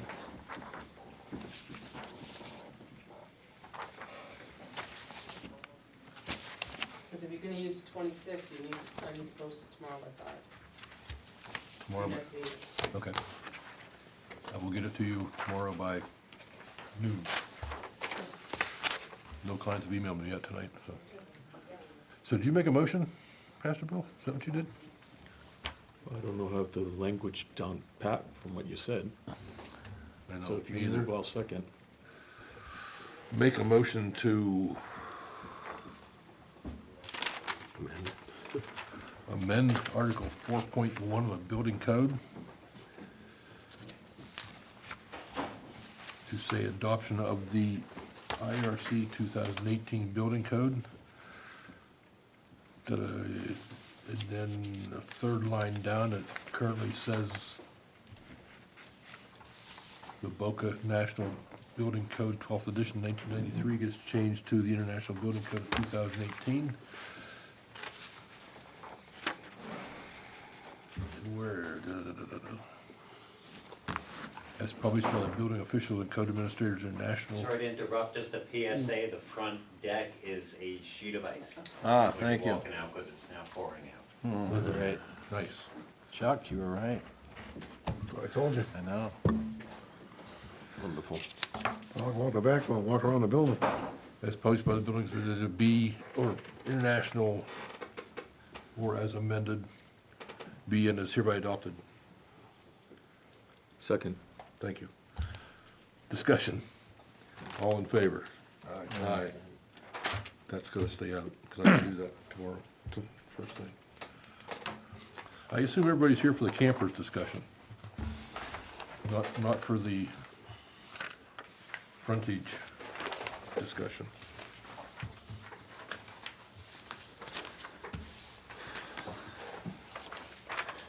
Residential camping.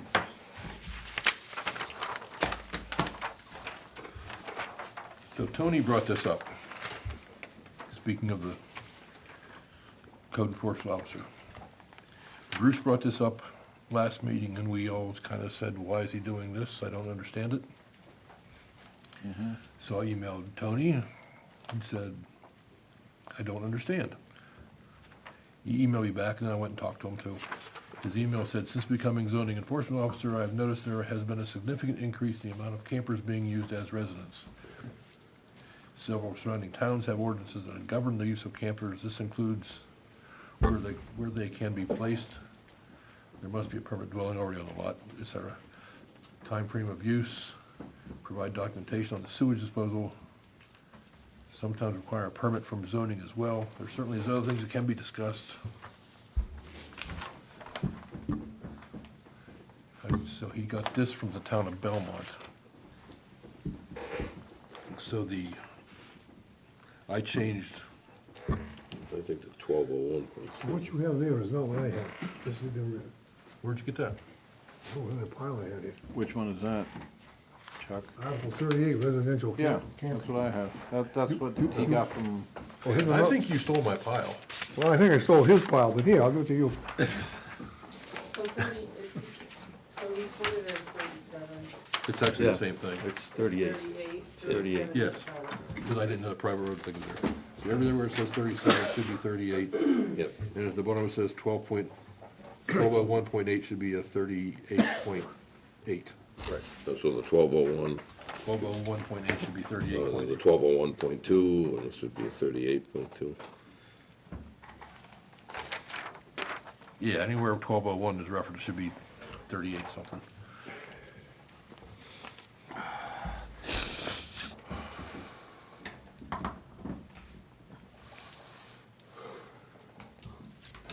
So.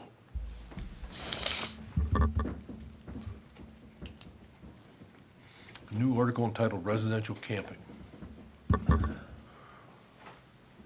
I assume everybody out there has a copy of this and has read it, since I've only read it once, and that was a couple weeks ago.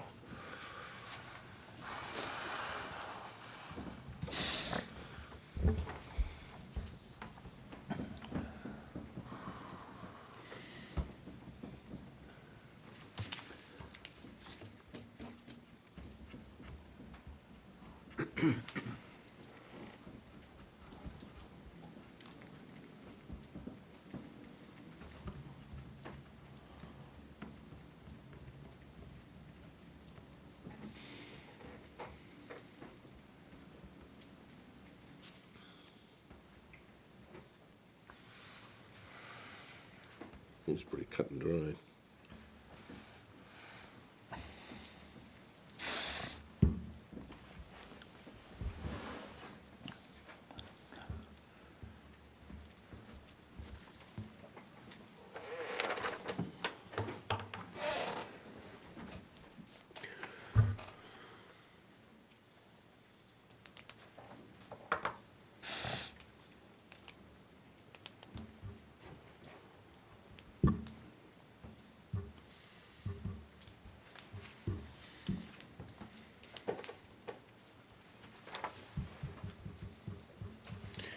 So I understand this is partly because of your situation.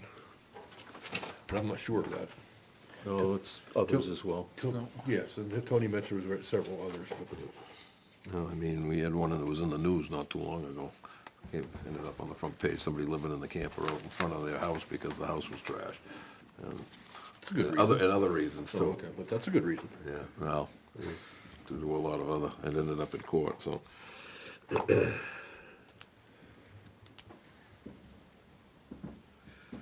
But yet we've had, I know of one instance where somebody, and they got, but I think they got an exception from zoning. They actually live in their camper while they built the house on the property. But they had all the other stuff approved, septic and all that type of stuff. They just lived in it while they were building the house with the family. Which I don't think is a problem.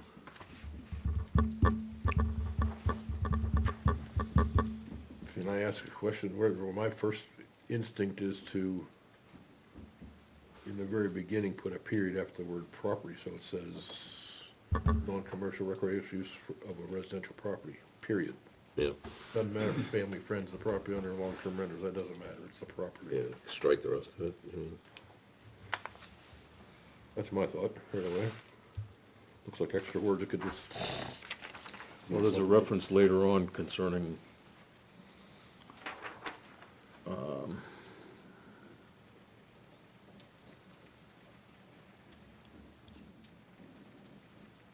where is it? Property owner or long-term tenant. 38.4.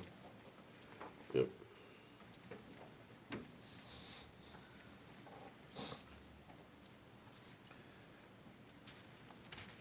Okay.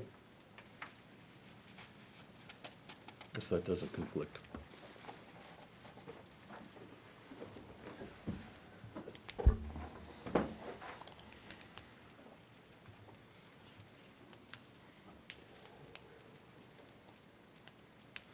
Why would, if I was the property owner, I don't think I'd want my tenant to apply for a permit for somebody to sleep in a tent for more than a month on my property without me knowing about it. Well, this is non-commercial. Tenant implies commercial. Only commercial camping at commercial campgrounds. Well, no, one tent for 31 days wouldn't necessarily be commercial.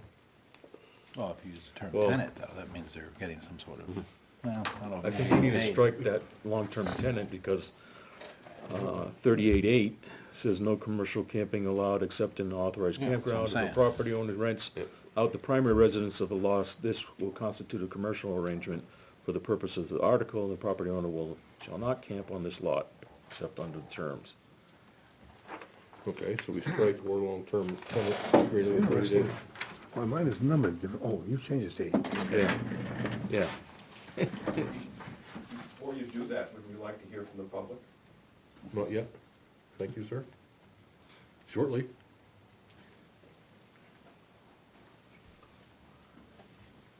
But it says except under the terms of the article, which suggests that you can do that.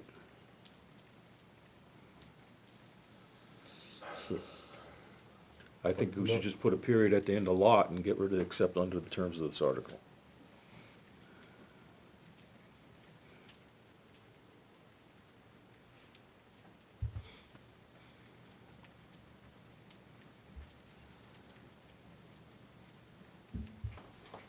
I don't understand that sentence, what he's trying to say.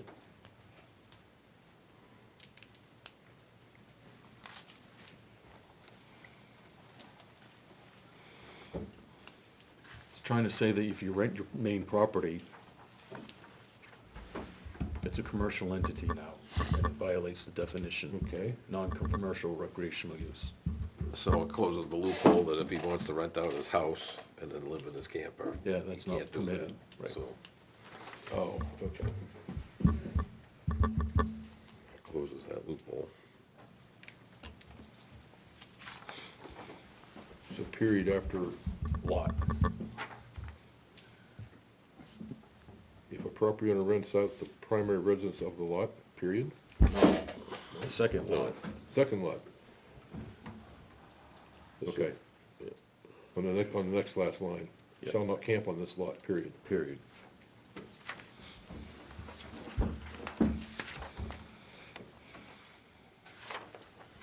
No commercial camping is allowed except in an authorized campground. Property owner rents out the primary residence lot. This will constitute a commercial arrangement for the property owner shall not camp on the lot. Wow. Okay.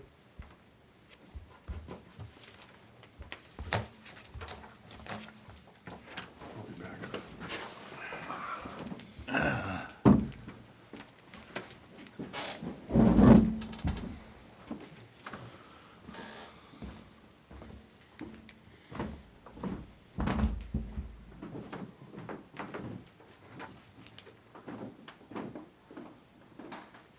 The other question I have is what zoning district is this allowed in?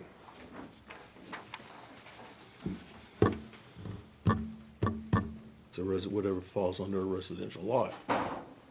What is that what they mean by residential camping? Or is that, Rural agriculture, or Rural ag? residential, is it All of the above. manufactured housing, or all the above? I would say it probably goes to all of the Resident, above. or a residence, or a commercial lot being used as a residence. Which you can't make a new house on a commercial lot, but you could probably have a, The way I read it, it allows like if some relatives show up for a big wedding or a hoedown, they can park their camper on the lot, and stay there for whatever.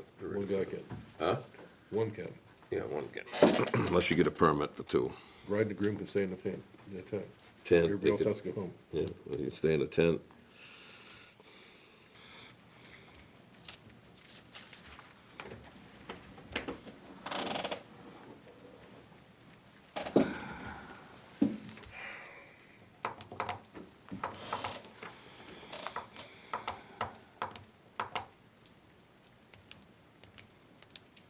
Can I ask a really stupid question? I own 60 acres that does not have a house on it, does not have any buildings on it. So this means I can't camp in my own lot, Correct. Yes, it does. because I don't have a septic system on my 60 acres. Well, if you read down further, I don't have a septic system. no, there's something about, 37.6 Yeah, says you have to have a state-approved 37.6, septic system. right, 38.6. Yeah. So a vacant 60-acre lot. But if I you can't You camp. wanna come up and hunt? But if you camp in the camper, it's probably got a onboard, Can't sleep in my deer stand, wake up in the morning, go deer hunting. Yeah, why not? that's what it says. It's Put a residential porta camp. That's porta not a potty at the residence, bottom of the it's not. tree. That's a camp. That's, That's my question. I don't know.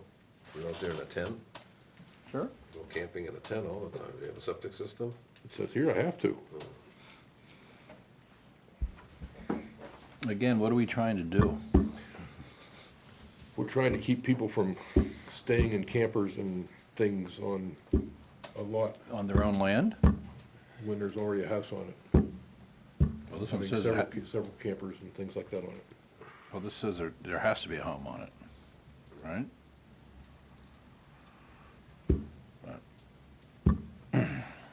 Yep, that's true. I can't camp in my 60-acre lot because I don't have a primary house on it. Two things like, Yeah, you two do. reasons. The deer stand.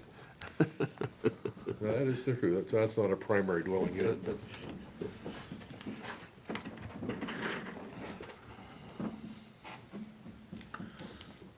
I know what he's trying to do. I'm just.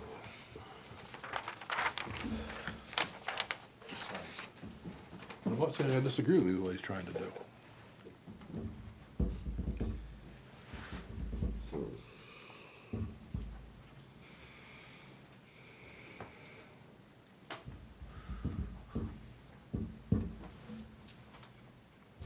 Okay, who wants to speak? Mr. Neal? Neil Kirk, Mount Dearborn Road. I'm not sure what this is trying to do, but I think it's taking a situation and making it unnecessarily complex, requiring people who are having friends over to camp for a while to get permits if they stay too long. I think what this is really trying to do is to say something very simple, and I would suggest you eliminate everything, everything except the last sentence, the point 8, 38.8, which should read, "No commercial camping is allowed except in an authorized campground." Okay? Period. Period.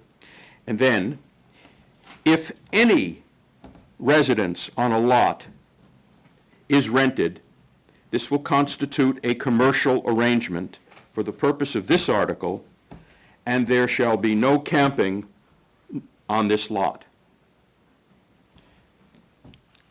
If you do that, you still allow me to have my family over in December for Christmas, which this would prohibit. Right. I can have friends stay for months if I want to on my property. Your property. My property. I don't need a septic tank. They can use the house, or they can go into the woods. My choice. Under this article, we are tied up in knots, and it seems to me unnecessary. What the bulk of this article is dealing with non-commercial camping, telling me what I can do on my property, and I think that's wrong for this town to do. I'm not making money on this, it's just letting friends. Craig wants to have his hunting stand and put up a tent because he's going to stay out overnight, let him do it. He doesn't have to have a septic system. So, the problem as I see it is that people are going to, in effect, start having a series of campers, RVs, whatever, on their property and rent it out, or let other people come in with their campers and rent it out, so that in effect you've got a commercial operation there. If you just adopt Section 8 as I suggested, you will prevent that, because campground is defined and commercial is defined. The only thing that needs to be defined is camping, and I can give you a definition for that. And then I think you've solved the problem that I agree it could become an issue. I don't know how serious it is, and Tony probably knows better than anyone. So what was your, how did you rephrase the second sentence? Oh, yeah, I tried, yeah. So the first sentence would read, no commercial camping is allowed except in an authorized campground. Then, if any residence on the lot, that would be an ADU or a house or whatever's on, a mobile home, whatever. This, if any residence on the lot is rented, this will constitute a commercial arrangement for the purpose of this article, and there shall be no further camping on this lot. So basically, then, if we just get rid of everything in between, we have section 38 with that opening statement, camping on residential lots recognizing, and then 38.8 becomes 38.1.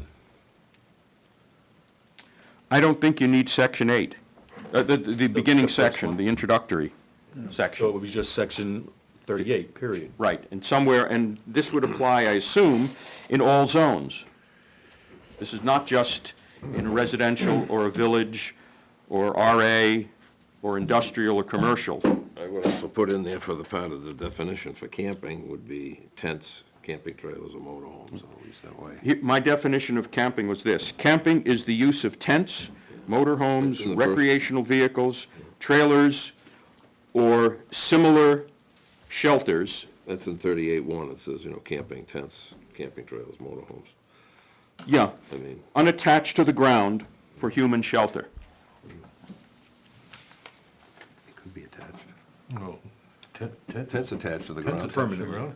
Sorry? Tents attached to the ground. Stake it. Stake it every time. Stake it to the ground. Don't have to, but they do. Permanently attached to, I don't know. Then you guys are right, that could be a problem. Yeah. Permanently, I was thinking permanently attached to If the you don't ground. get it, if you don't get it too wordy that way, just say tents, trailers, motorhomes, camping trailers, motorhomes. Okay. You're right. What'd you say again? Camping is the use of tents, motorhomes, recreational vehicles, trailers, or similar shelters for human, Habitation. thank you, for human habitation.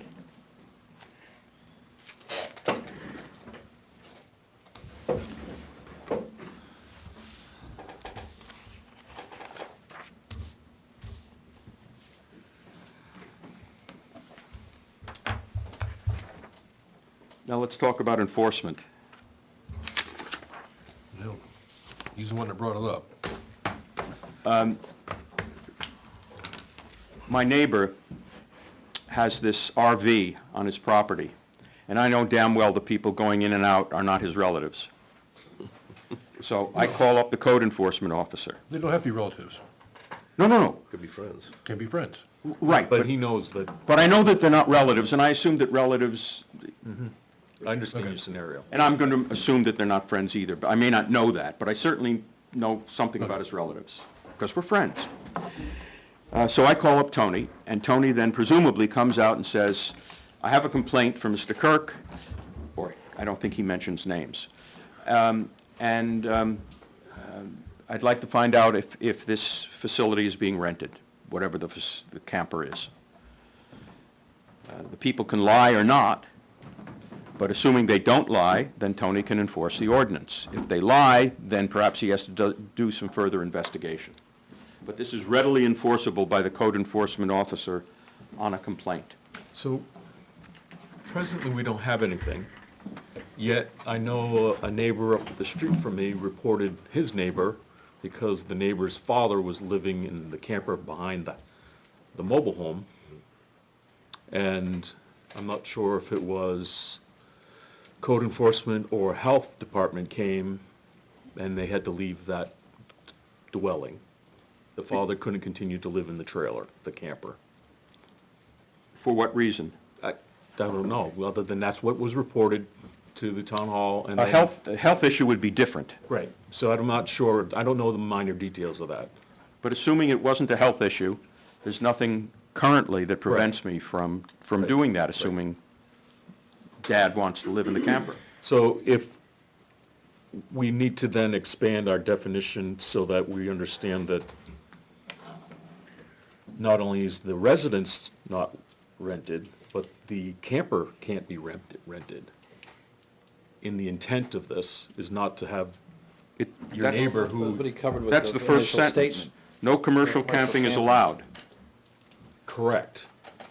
But they could say, this isn't commercial, I'm just getting $300 a month from whatever. Except commercial is defined in the Correct, ordinance. Correct. But I think to get it a little more teeth, that we make sure we understand what that means, as opposed to, well, so we're coming back full circle to everything we've been talking about tonight as far as code enforcement. So you're referencing something that already exists to give you definition to why you can't do it.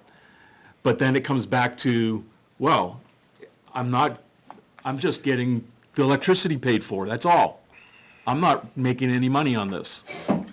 Commercial shall mean the buying and selling of goods, commodities, or services for the exchange of a monetary value. It doesn't matter that he's getting the money just to pay for the lease, Okay? They're happy to make just to pay for the Yeah, I electricity. understand. non-profit business. Yeah, A nonprofit business is still commercial. Yeah. that's Maybe nonprofit, but it's still commercial. Decided it was non-profit, that changed about 5 Yeah. years ago. I hate to see a nonprofit. It's not And profitable. if the planning board amended the ordinance along the lines that I've suggested, you'd save a lot of people a lot of anguish. Thank you. Keep it simple, stupid. Thank you. The only thing I want to add to the conversation just happened, I don't believe you can have a house and somebody living in a camper behind it, because then you have two principal dwellings, two principal units on one lot, and you can't have two units on a lot. living as in full-time. Yeah. Yeah, that's probably what the issue was. Yeah. So we still need to put a time limit on the camping, even in our definition.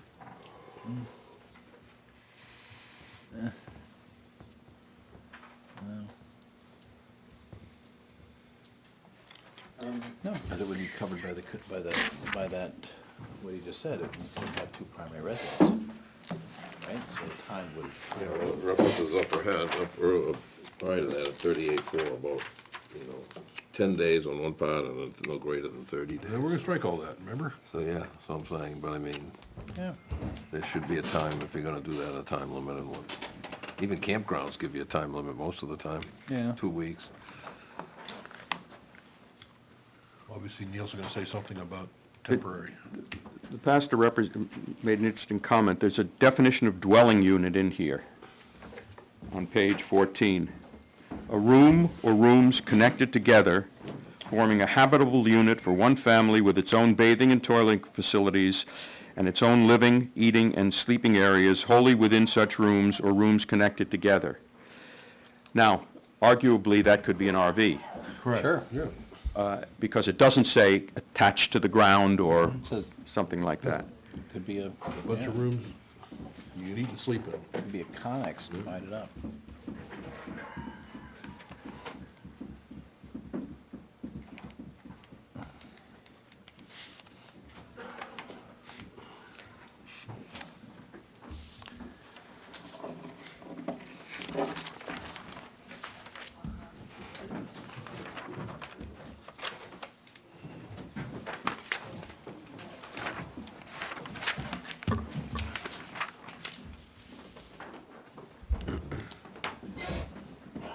Person at the podium. Ready for more comments? Almost. Sure, yes. Nick Fox, East Shore.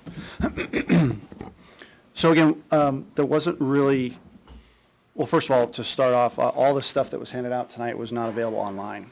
So no one had an idea this was being covered. This should be attached to, or at least a link so that people could print out and look at it, so we had time to review it. Why was this Article 38 proposed? Because of the code enforcement Yes, officer?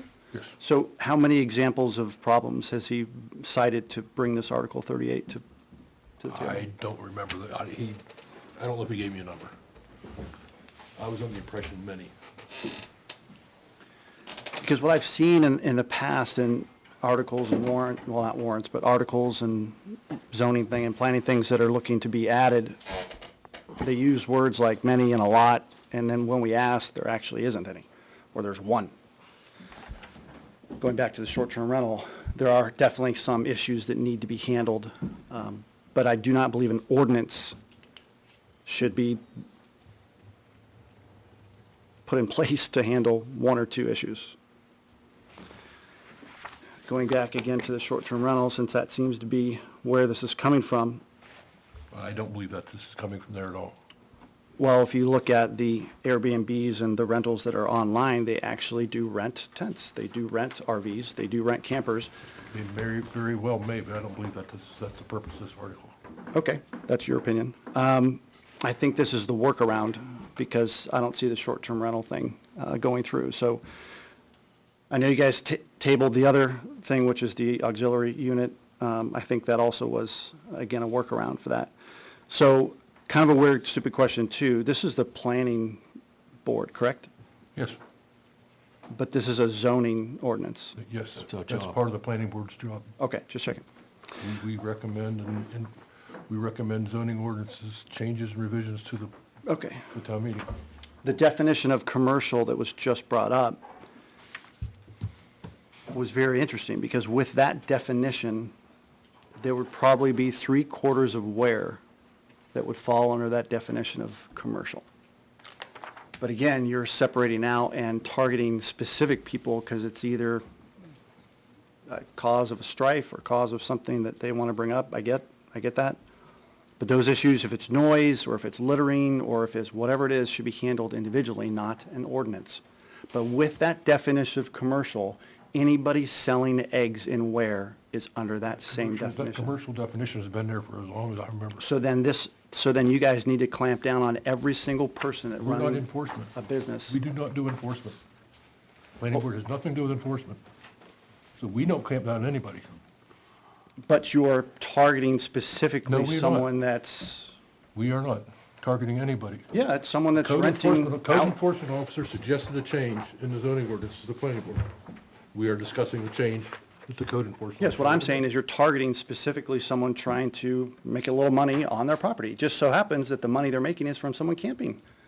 What is the I difference think- between that and someone selling eggs? If somebody's selling eggs, I don't believe it's the same as somebody camping on a property. It's a commercial business. It's not the same as overusing a septic system or whatever It's else com- could it's possibly happen with it. But it's with commercial, overcrowding. which was the crux of this whole article. It's on the very last line, the line that was suggested to scrap this entire thing, but only focus on the last line, commercial arrangement.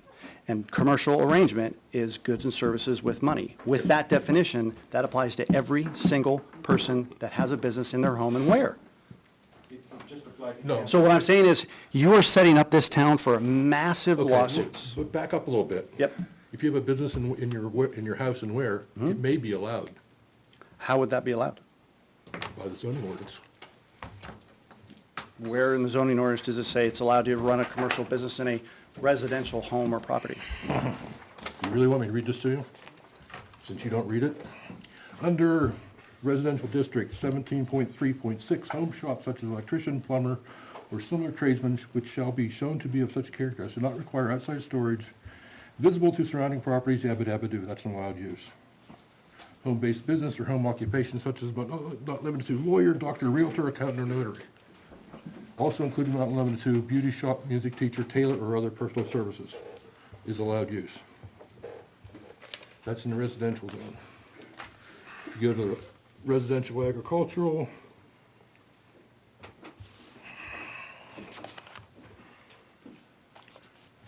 with special exception, you can do all kind of stuff. No, and I get you're reading that. So again, what that's saying is actually then renting a tent or an RV. is the same as a hair salon or accountant. It says on this, if you read the whole thing, the one that, except we scrapped, it says no commercial camping. Doesn't say commercial businesses, commercial camping. Well, it says if the property is rented, then that's considered Considered to be commercial. a commercial So arrangement. you're combining the two. You're saying that I can't rent my RV, I can't live in my RV and rent my house. You're calling that Yes, camping, that's the same. It's a commercial business. not a business entity. Yeah, I mean, not a business entity. It's a really fuzzy line. You're really crossing a very, very, very fuzzy line. So again, you're targeting, I know you're saying this line is saying commercial camping. Okay, so I mentioned this to the planning board last year. And I said, so if I had a complaint, which is how this Airbnb thing started, and certain people complained enough that you guys made it an issue and trying to do an ordinance. So I said literally these words: if I had a problem with my neighbor's chickens, I could come in and complain enough, and then you guys might entertain an ordinance. The answer on the minutes is, yes, that's the way that works. I said, no, that's not the way that works. Yes, it is. We might entertain it. That would be a lawsuit. We may not. That would be, you put that ordinance in saying what I can and can't do on my property, there's nothing illegal about running eggs and That's what renting all my this is house about, and is renting my what stuff. you can do and what you can't do on your property. That's what this whole thing is about. You're targeting I'm not targeting specific, anybody. you're targeting a specific quote-unquote business. This ordinance is quote-unquote targeting the whole town of Ware. No, No, this this- number this 38. ordinance- This ordinance, the whole thing is for everybody. Right, but this has never been added. No, that's what we're talking about. Correct. So it's gonna being go to town added vote. because you're actually extrapolating out of the business section of someone trying to make money off their property and saying, but all other businesses are okay, except that. There's no rationale to why. There's no health and safety, there's nothing in here that says why. That's the targeting, that's the specific, you're specifically saying, out of all those businesses, they're all good, but this business, no. There's nothing that's separating that out legally, saying, why is that okay and this one's not? I can sell eggs and this was not, because the town said, okay, but that's a lawsuit. I'm telling you right now, you tell me I can't rent my RV, live in my RV and rent my house, that's a lawsuit. So that's what I'm saying is, you guys are actually specifically pulling out of that book of businesses, saying all businesses are good, except for this one. No, we're not saying that at all. We have a list of businesses which are allowed in the residential and rural agricultural. This one will only be said if it gets voted on at the town meeting. It shouldn't even be going to a town We meeting. don't or- say or- that or all town vote. commercial activities are allowed in a commercial and residential. You just read the list. I did the list. It's not all everything. You can't have a bank in a residential district. You can't have a, That's Dunkin' Donuts cannot be in a residential district. not what we're discussing That's what here. you said.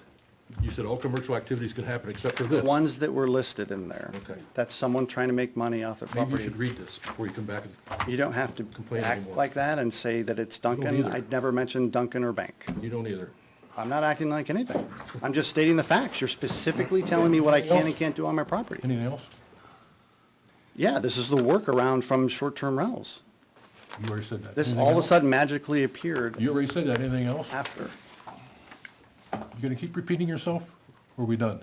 What are the fines? What are you guys intending to do? What's the, We don't do that. We do not do enforcement. I've said that at least 10 times tonight. Code enforcement officer came to us with a recommendation. for but this you have article. no idea why he came and how many issues he's coming to. I mean, shouldn't that be something the I board don't should be remember how asking? many, I don't know if he told me a number. He mentioned several cases. But we're being over-governed. Like I said, one person complains, they come in, and you guys make an ordinance. That's not the way a town should be run. That's not the way governments should be run. You're actually over-governing, and you're telling us what we can and can't do You for wanna do me every a favor? facet of our Go to the life. selectmen and complain about the planning board. That's who governs us. But you're bringing those recommendations to them, though. It starts here. I'm bringing this recommendation to the voters. Doesn't go to the selectmen. Well, to the voters. It starts at the boards, though. That's why we're here discussing Starts that. at this yeah. board. Correct. Correct. Okay. Thank you. Anybody else? So what's the board think? I think what Neil made as far as an amendment with the part of it about the definition of camping added in. I think that kind of cuts out a lot of it and leaves it that way, personally.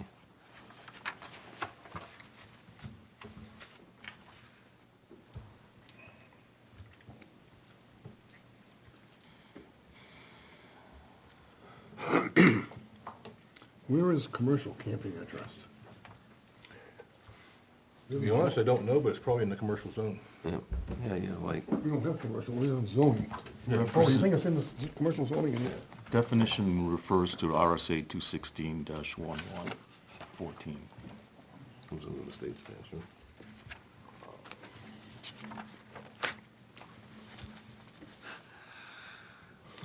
Yeah, we have a couple of commercial campgrounds. Yeah, I almost proposed one. They almost did a job proposing another one. What was that gonna be? Can't tell you. I said almost. Almost, oh. It was zoned, it is zoned commercial. We used to have 3 in town at one point. The Corsetti, the Hamilton's now that short-term seasonal facility. Whatever they call it, I can't remember.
So we could have 38, Article 38, in big bold letters underlined, and beside it have 38.1, residential camping ordinance, and we have 38.2, that says camping is defined as tents, camping trailers, or mobile homes, or similar structures for human habitation for this ordinance only.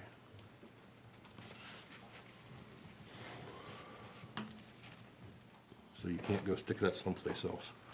Then 38.3 could be no commercial camping is allowed except in an authorized campground.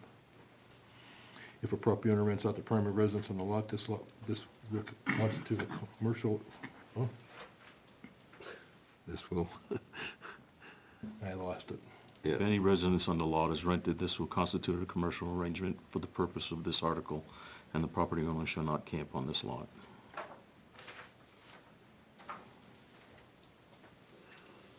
Basically leave it the same except take out and, right? This will constitute a commercial arrangement for the purpose of this article, period. Yep. Because then it's not, then it's commercial. Yes. And the rest of it's stricken. So we've got a 38, 38.1, 38.2, 38.3. Camping is defined as tents. It's not, I'd like Neil's definition better. I didn't write it down. It's pretty close. Camping is the use of tents, motorhomes, RVs, trailers, or similar shelters. You got it. Instead of it's defined as the use of.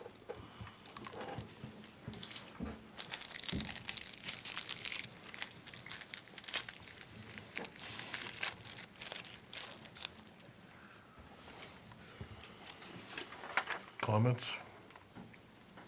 Suggestions?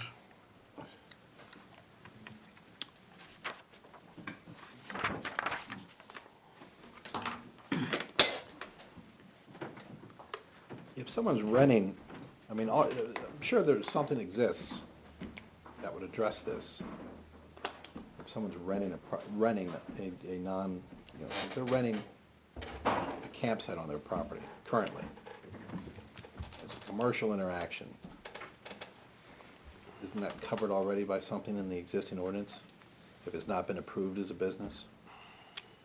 Or, you know, when I opened my shop, I had to do X, Y, and Z to open the shop on my property. I mean, I just didn't start doing gunsmithing, and then, so I don't, again, I don't know what, is this addressing something in this that doesn't, that can be addressed in something that already exists? That's the zoning map. Now, that's, I go back to the whole notion of why are we doing this?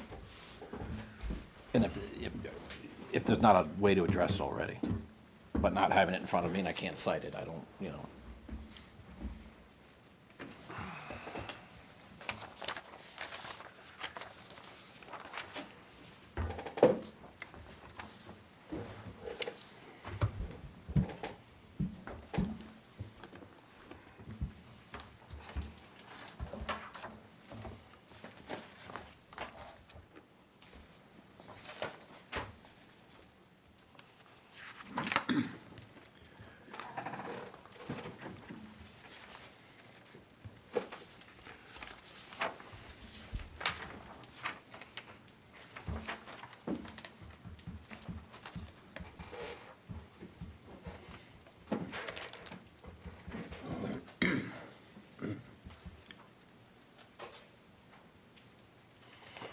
Well, I think the problem is, and I don't know this, one of the allowed uses is accessory uses or structure. No, that's not what I wanted. Yeah, it was.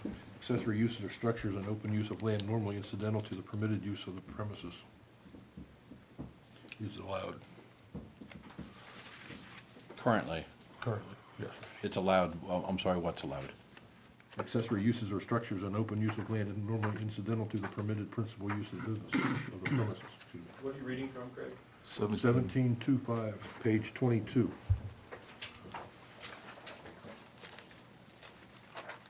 In the residential zone.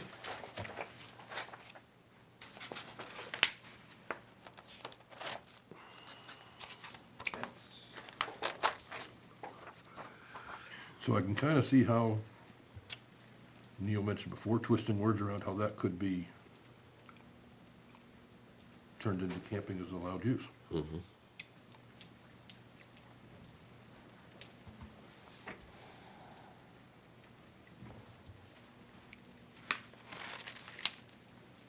the residential district.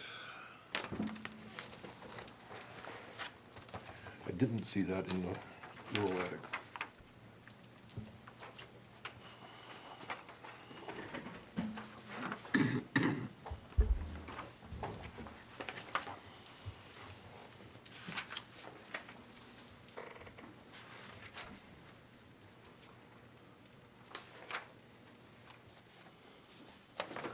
Yeah, it just says multi-family attached, housing attached or unattached, not permitted in the rural ag. Under 19 point, Yeah, rural ag, you're not allowed to do so that's covered, plus the campground.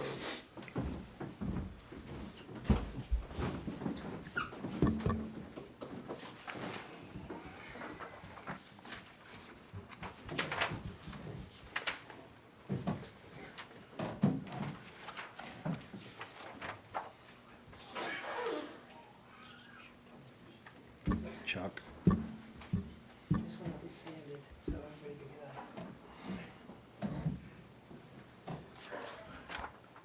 get a. Commercial.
That's the only thing I can see.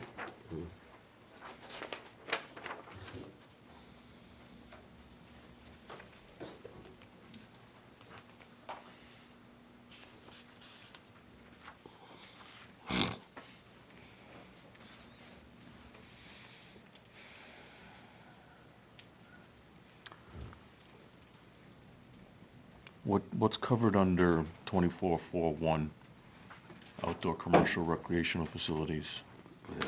I saw that. Where are you? But if you Page- read the exceptions above, I It's think- an exception.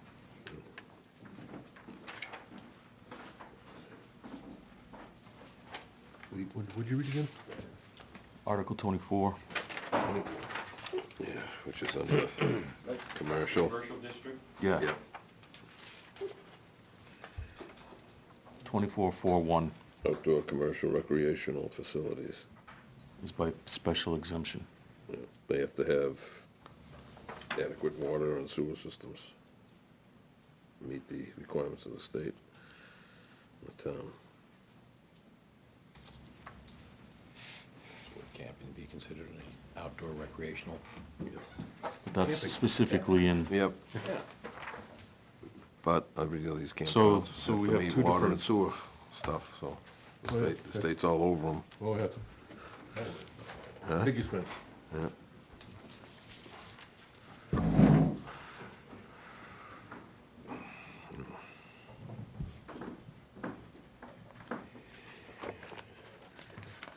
so presently we have restrictions on commercial camping. In industrial, there's nothing allowed in industrial. Right.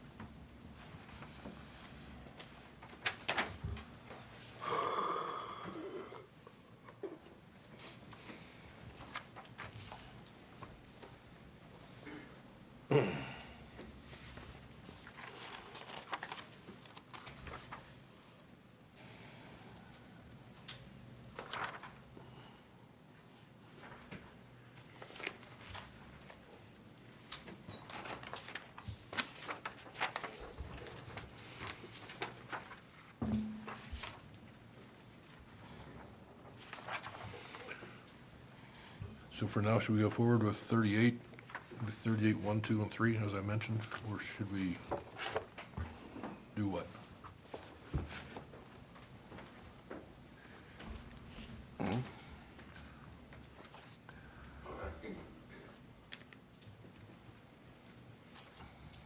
Is there any more specification?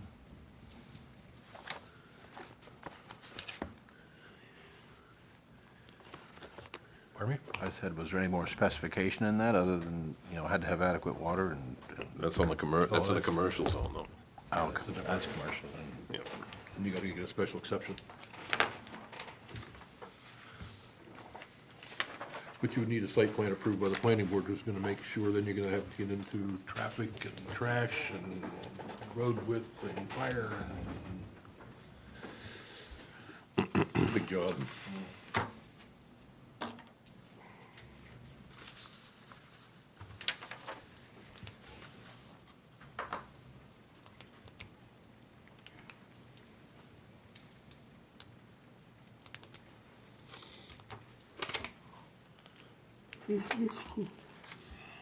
What do you think? Nobody saying anything? I think that fits it. I think go with it, the way you wrote it, that's my opinion. Go with the way I wrote it, type it up and give it to Naomi tomorrow? Yeah. I have a motion to go with what I read earlier. Do we have I'm not a second? voting No, you member. can't vote. I can't, I just gave, you just Chuck's not asked. here. Well, you have two others right there. Chuck's here. I'll make a motion to continue continue to revise our proposed Article 38, as I read earlier, to have a 38, which is gonna say, Article 38, 1 is gonna be residential camping, 38.2 is camping, is the use of tents, camping trailers, motor homes, recreational vehicles, or other structures for human habitation. And where'd it No commercial camping is allowed except in an authorized campground. If a property owner rents out the primary residence on the lot, this will constitute a commercial arrangement for the purpose of this article. That would be 38.3. Second. Can we modify that to specific zoning or no? I mean, is that only applicable in residential as opposed to, you know, rural ag? It would be applicable everywhere. Whether you're in commercial, industrial, manufactured housing, village, whatever, the way it's written, the way I just read it. We have a second. Now we have some discussion. Well, I mean, I think it would be different if you're in a, you know, 3-acre lot with houses around you than if you're on a 30-acre lot and you've got, you know, someplace where someone can hang out or whatever for a period of time and they're out of sight, out of mind.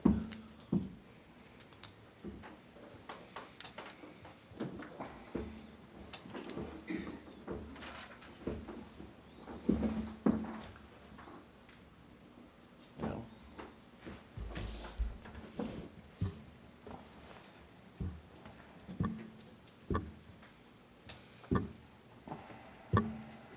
So you're saying it shouldn't be in the rural ag, or you're saying, Well, if it's out of sight, yeah, I mean, I don't know.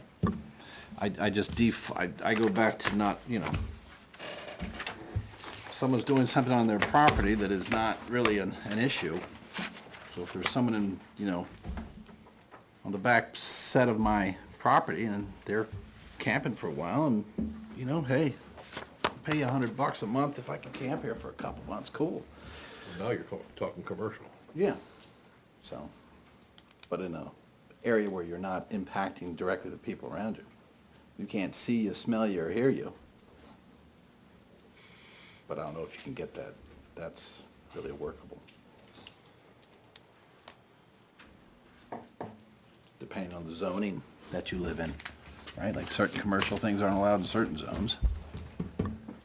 Maybe if you're in a rural ag and you have the acreage, if you wanted to, you know, some person to give them a spot to camp out for a period of, for whatever, then, you know. But, You can't do that now. yeah.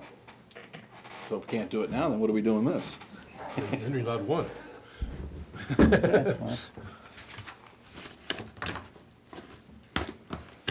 I think if you're gonna allow somebody to camp for an extended period of time, you're gonna collect $100 a month. You should be getting a special exception in something. Has to be done for water and wastewater and that kind of thing. right? Personally, if you're gonna Yeah. be extended period of time.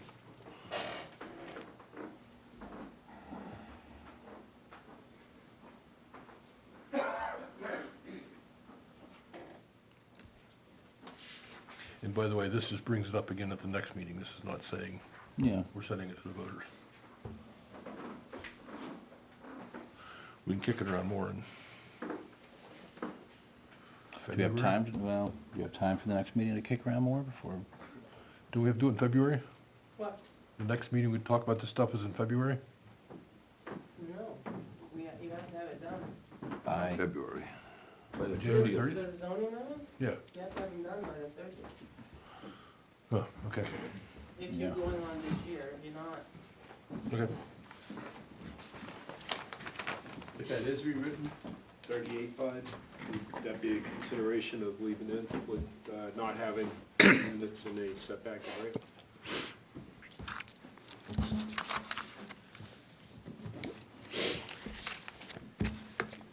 Had to come further off than the end.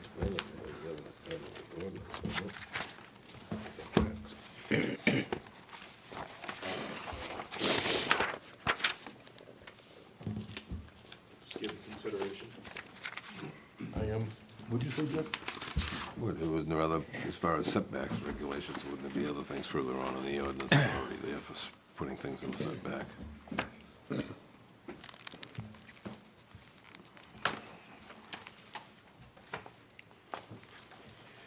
What do you have to do in your setback now? No structures.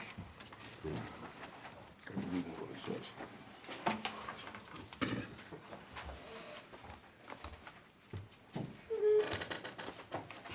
I don't know what a setback is, I don't know what you can do with it, but.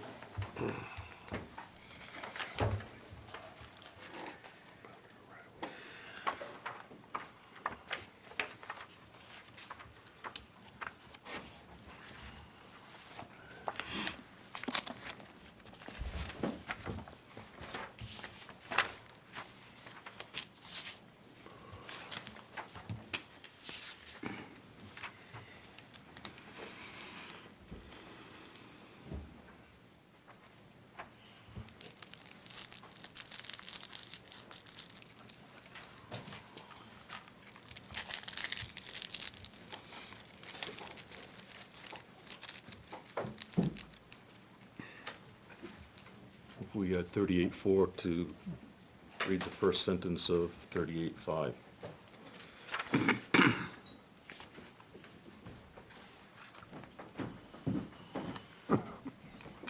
Well, thank you.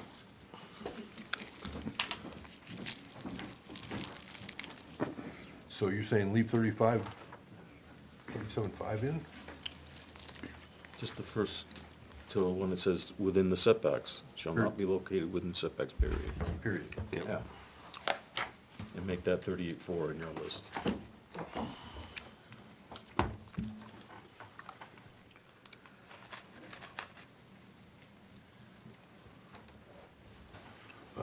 The other thing I want to do is I want to add the word travel trailer to the definition of camping, because we have a definition of travel trailer, which is very long.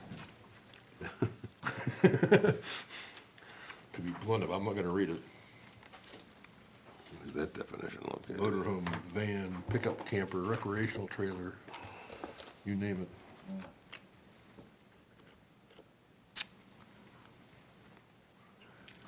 So just take out camping and just say travel trailer? I'm just gonna put it, it's camping is defined as the use of tents, travel trailers, motorhomes, recreational vehicles, or similar structures for human habitation for this use only, for this ordinance only. Okay, so we had 38.4.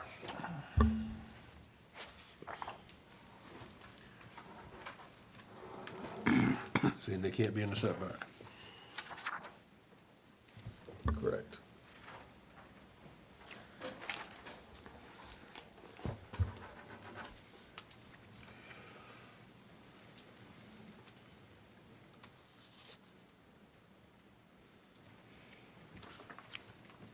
Are we worried about people camping for 12 days? More than 10? No.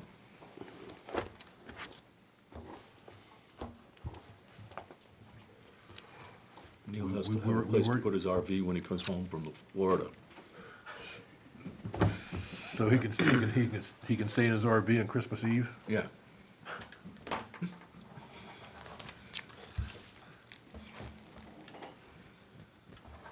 I mean, that's what one family in town did. Yeah, they went to Florida in the RV and came home and stayed on their family property, the son's property,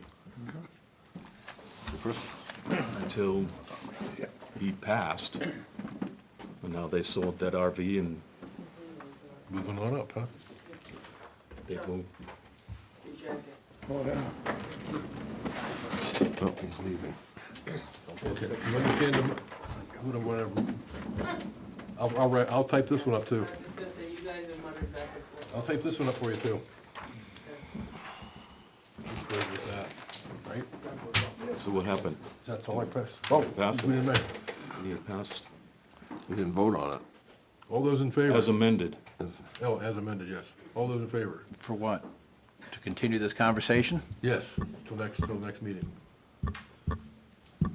After I change the ordinance down to 38, 1, 2, 3, and 4. And what about the setbacks, was it? Okay. To add Article 38. 38.1 is residential camping ordinance.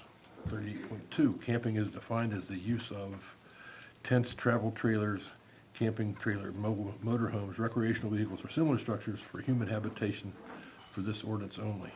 38.3, no commercial camping is allowed except in an authorized campground. If a property owner rents out the primary residence on the lot, this will constitute a commercial arrangement for the purpose of this article.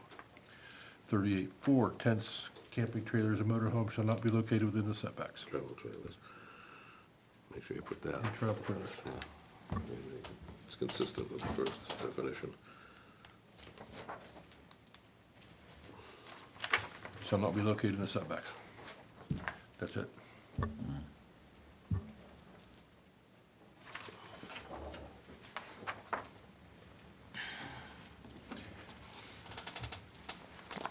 Aye. All in favor? Aye. Aye. What about my back 30? What about it? I don't know.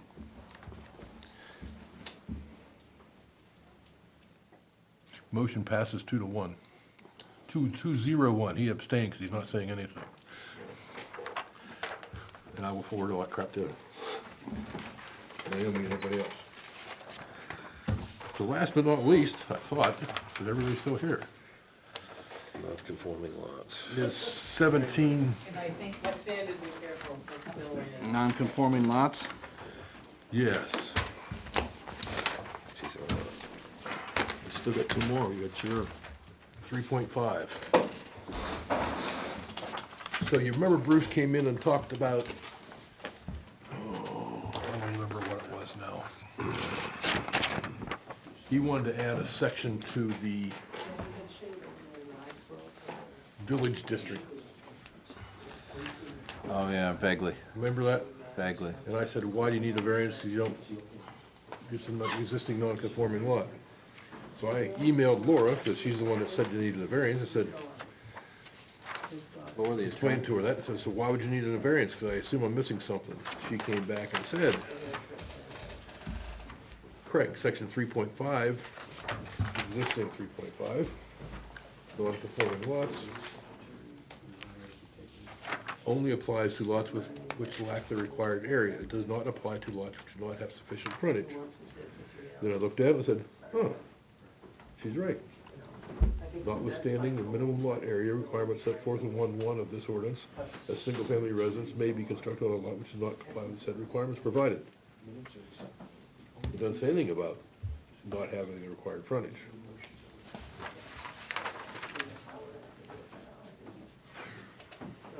Be careful out there.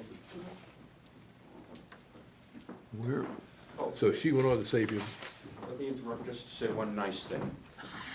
promise, This kind of an open forum for a public hearing is very much appreciated, as compared with the selectmen's, not knocking them, but the He's not a selectmen. selectman.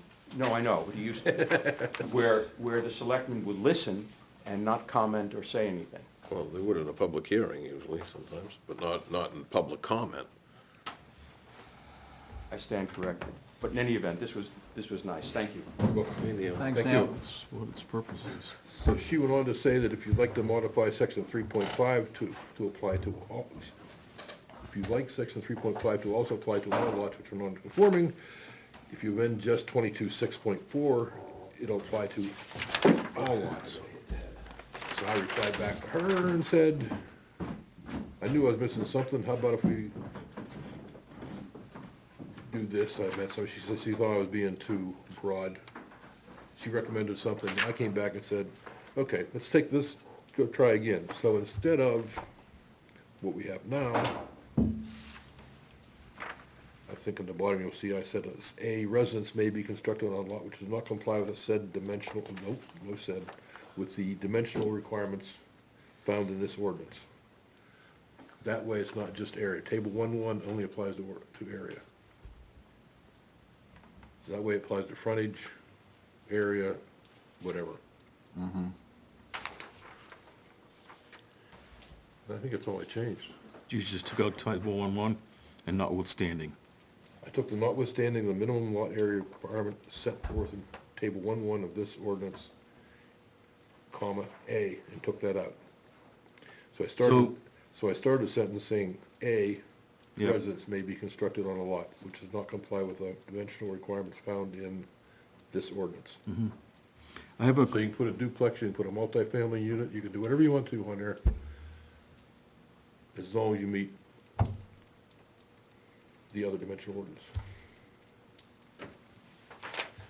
so I have a note from when we talked about this a year and a half ago or longer, about accessory structures.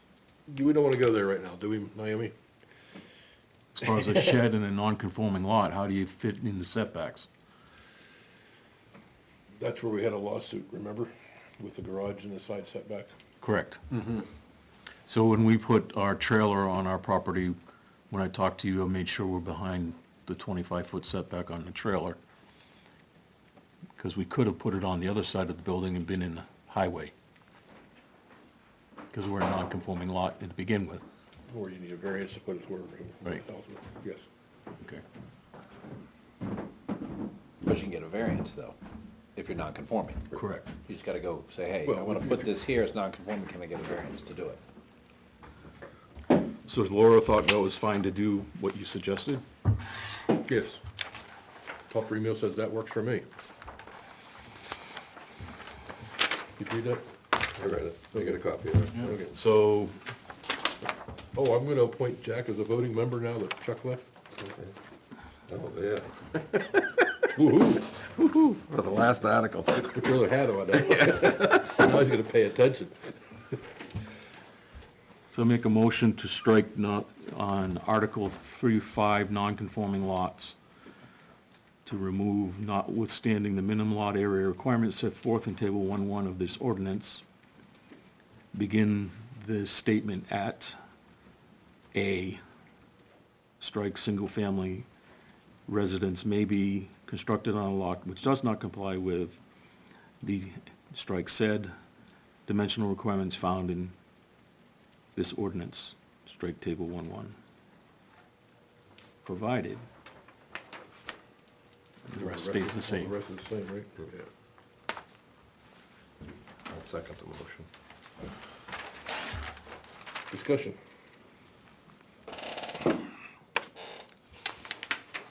Does everybody understand what we're trying to do?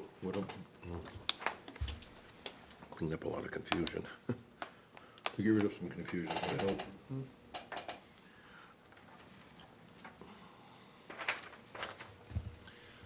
All in favor? Aye. Aye. I assume you don't need me to retype that and send it to you. I don't think you do anything with the petition, do you? With the what? The next Petition. one's a petition, so I- You just, can you inform us what the petition is? I gotta step down. Cause you're the petitioner? No. But I helped. I signed it for one I didn't thing, see and the- I helped the person do it. The petition, I didn't see it, so I haven't seen it. So that makes Pastor Bill Wow, Chairman. Pastor Bill's the Chairman. Acting chairman. man in charge.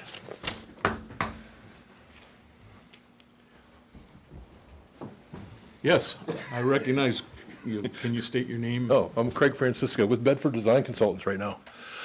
The petition is for, if you look at the zoning map, the very end of Woodfern, thank you. Oh, yeah, I did see that. The very last lot is rural ag, and the rest of the lots are residential. The next to the last lot would like to buy some land from the person in rural ag to put a garage on. That would make the rural ag lot non-conforming. I cannot think of a variance or a hardship to make my lot smaller. So I don't think we'd be able to get a variance to make a rural ag lot smaller. It already has a house on it, it's on the lake, all the other lots are zoned residential on the road. It's the last house on the road, you can't go any further. And the petition is to make that rural ag lot into a residential lot also. That's on, about Woodford. Bridge Road? Woodfern. Woodfern, On the, in your end. yeah.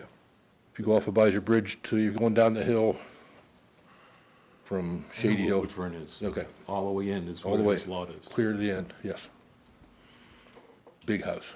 And what's, oh, okay, no. I Is know that what at house Deering? No, it's on, Close.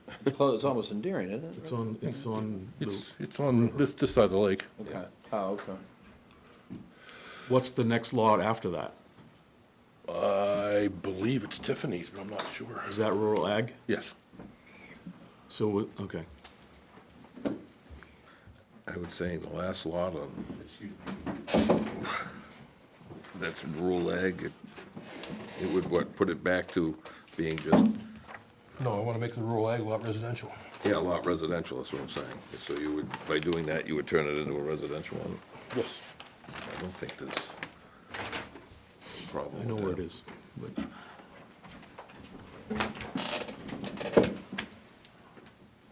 It's right there. That green one, yep. Yep. But there's not a house on it, though. Yes. Oh, yeah. Yeah, so the house retaining. Oh, that's the big, house. huge house. Yeah, that's across from Kenny's. That's the last house going down. Yeah. In the lake, it's the last house on the right. Is that not, what the So- hell is that? So the purpose Not of the, so Nichols, the is reason for the, I can't remember whose house it is. so the purpose of the petition is so that the next to last house on the left can get a little bit of land from the last house so she can build a garage. Because otherwise we can't make that other lot a little bit smaller. So after this gets passed by the town, then you're coming in for a lot line adjustment. Correct. Well, I don't have a contract for that yet, but Yeah, that's the theory. that's Yes. the theory. And what's our role? Just to acknowledge Yeah. the petition. No, you recommend. Well, you guys, you have to, next meeting, you have to make all your motions to recommend. Yeah. So, now you've heard it, you don't have to do anything. Okay. It's already got And the I requisite don't think there's signatures. much of an issue with that. So at your next meeting, once we post it all, we get everything all cleaned up, you guys will, there's not much you can do at your next meeting, you can't make really any changes. Typos. At that point, you make a motion that you recommend it to the ballot. Okay. Or don't recommend. Huh? Or don't Or recommend. not recommend. Thank you, Mr. Francisco. You're welcome. Very formal, mister.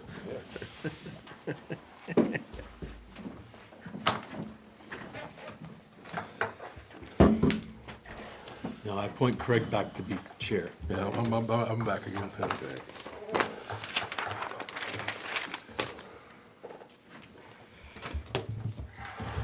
Anybody have anything else before I start this thing? What's that?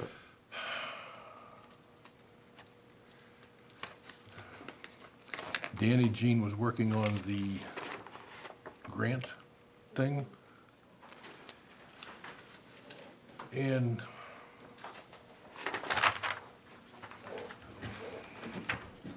she emailed me this, and to be honest, I read it. I've never done a grant application. I have no clue where to go from there, but it doesn't look like very much to me. Can I But- share?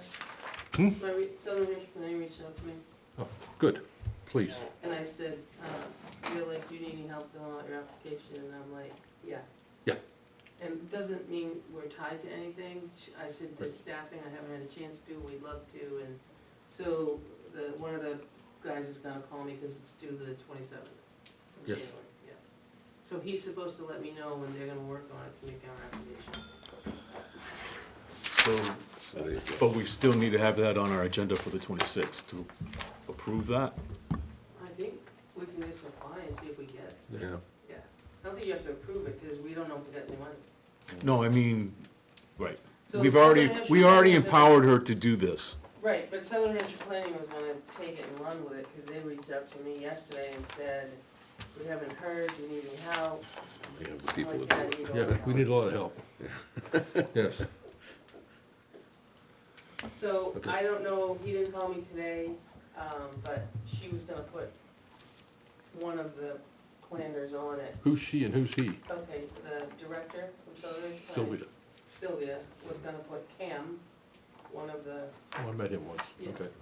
how much you were with him.